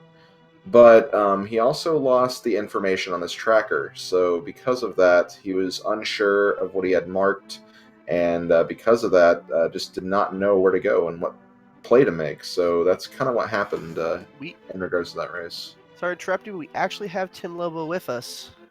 Hello, Okay, Tim cool. Lobo. GG. I'm so sorry. I would have.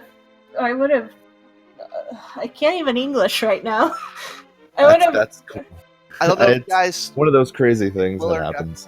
will get back to you, but Math Girl, this is going to go in as a win for you and a loss for Tim. As it's Swiss, we don't really have time to do a rematch, and it's Swiss, and we really don't want to tie. Yeah, I'm that's totally sorry. understandable. I'm I really- just totally got it in my head after the crash. So that is the I toughest wish you had of said breaks. something because I would have offered you a rematch. it was a little bit too far into the race. I tried to recover at least. I wouldn't pull a full Unos and like just let you win, but I would at least offer a rematch. I want to be clear about how impressed I am by both of you. But for Tim, for just at least trying to dust yourself off and pick up from a crash when I would have just flat out quit and folded up right there. And for Math Girl, the instant you learned there was a crash, you tried to force a rematch. Like, that is exceptional sportsmanship. You guys are not just good runners, you're good people. It wouldn't feel right to do otherwise, and I still feel kind of bad, but the admin's decision is the admin's decision, and there's not anything I can do about that. Yeah, and like you said, even if you mentioned something earlier on, I think it would have been the same ruling regardless. So, but yeah, like again, like Ridley said, amazing sportsmanship and just perseverance from both of you. Because I mean, even regardless of that, this was a really long seed. So, just even going this long as it is, definitely extremely admirable. And putting up with all that you did in the seed is just fantastic. So, good job to both of you. I think that knowing that he crashed kind of got under my skin, and I got a little tilted, and that's why I like fell and died to Ganon. Like, Math Girl, you did everything you could have tried to do to make everything right with everybody. None of this is anyone's fault. It's a computer program. Sometimes things crash, and unfortunately, that's a fact that we all have to live with. If I crash in my game, I'm not gonna get a rematch. I'm gonna get a sorry you crashed.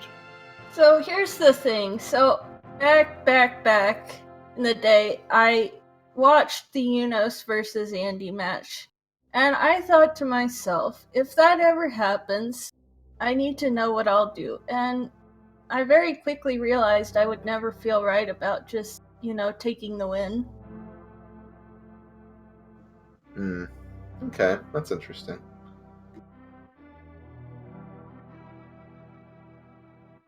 I'm sorry, I'm still shaking. Oh, no problem at all. I mean, I imagine you're shaking. I imagine that Tim, for like the last hour and a half, you've been shaking, just trying to figure out like how to dust yourself off. So understandable. I don't know if this is gonna make anyone feel any better, but I will say this: Tim, even after the crash, you did catch up and pass Math at one point. Oh, really? Yeah, if you had just gotten the Turtle Rock and not psyched yourself out by I had to. I thought I had. Actually, Tim, hold on. I'm gonna send you a message. But I thought before the crash, I could have sworn I had that Eastern Palace big key. So I spent an hour looking for it. Oh, so that's what you were looking for. Yeah, Okay. yeah. Because when I crashed, I was convinced I was gonna full clear Eastern right there, and then it happened, and then I was like, I'll just go where I left off. Well, the interesting thing is the Eastern Palace Big Key was actually in Turtle Rock. In fact, it was right next to the chest that had the lamp in Turtle Rock. Oh, that's beautiful. the fire rod place. Oh, Yeah. that's beautiful. Yeah, so again, it was just that one play that could have made a difference. And again, you were catching up phenomenally fast. Like that kind of goes to show you that if you do have a crash, it's not entirely game over because you remembered where a lot of those big items were. Like you knew where the bow was, you got that. You knew where the bombos was. That helped with the cold stare rematch you had to do. So that there was some helpful aspects of it. You still lose time, but you didn't lose as much time getting to that point again, at the very least.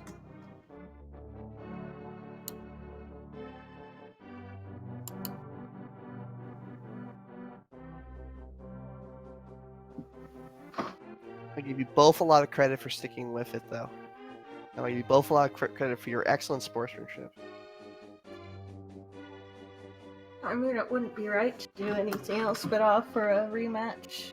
It's not a fair win if you're gonna win just because somebody else crashed. There's just too many matches to do that.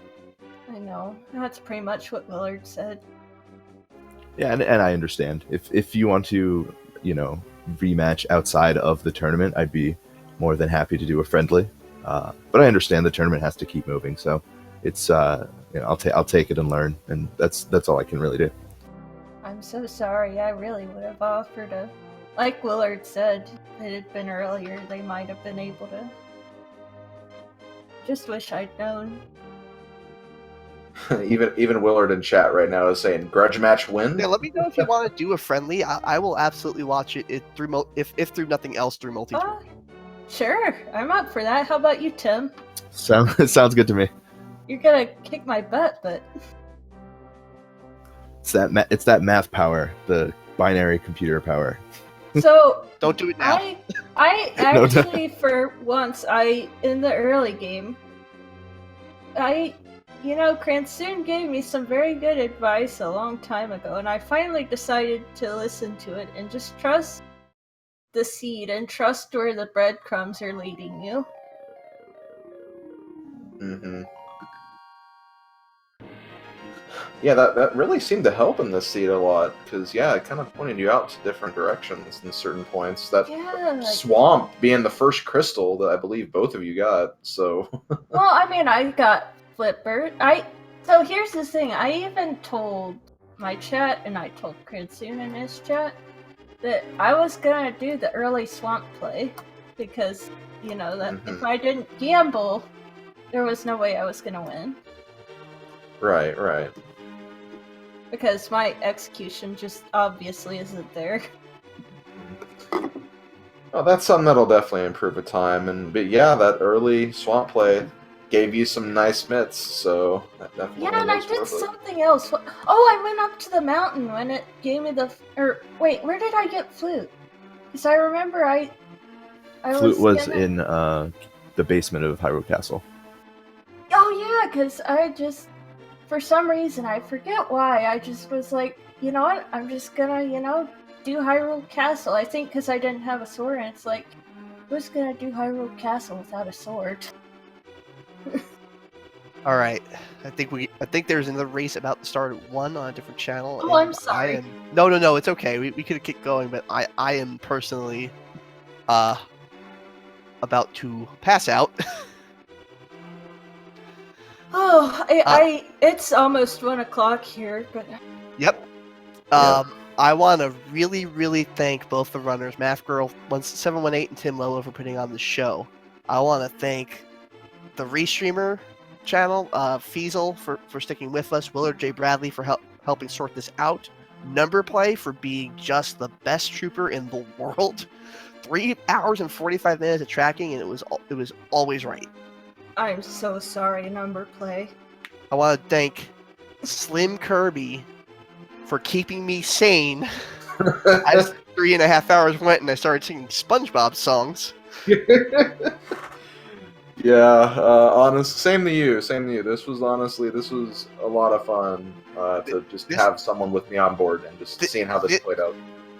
This was a blast. For sure. It was a lot of fun. This is actually a pretty typical time for me. But yeah, I feel kind of bad for Number Play. I want to thank the fans who were watching this from start to finish. JTN, Aces High was with us for a long time. This was a weird, interesting time. Good games to all. Thank you so much.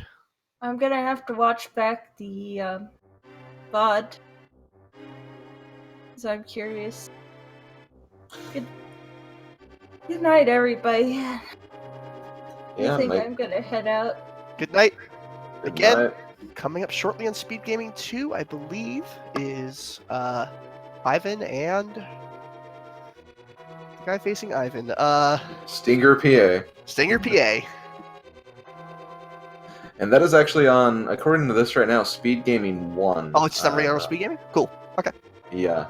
Okay, but yeah, thank you everyone for watching. This has been good.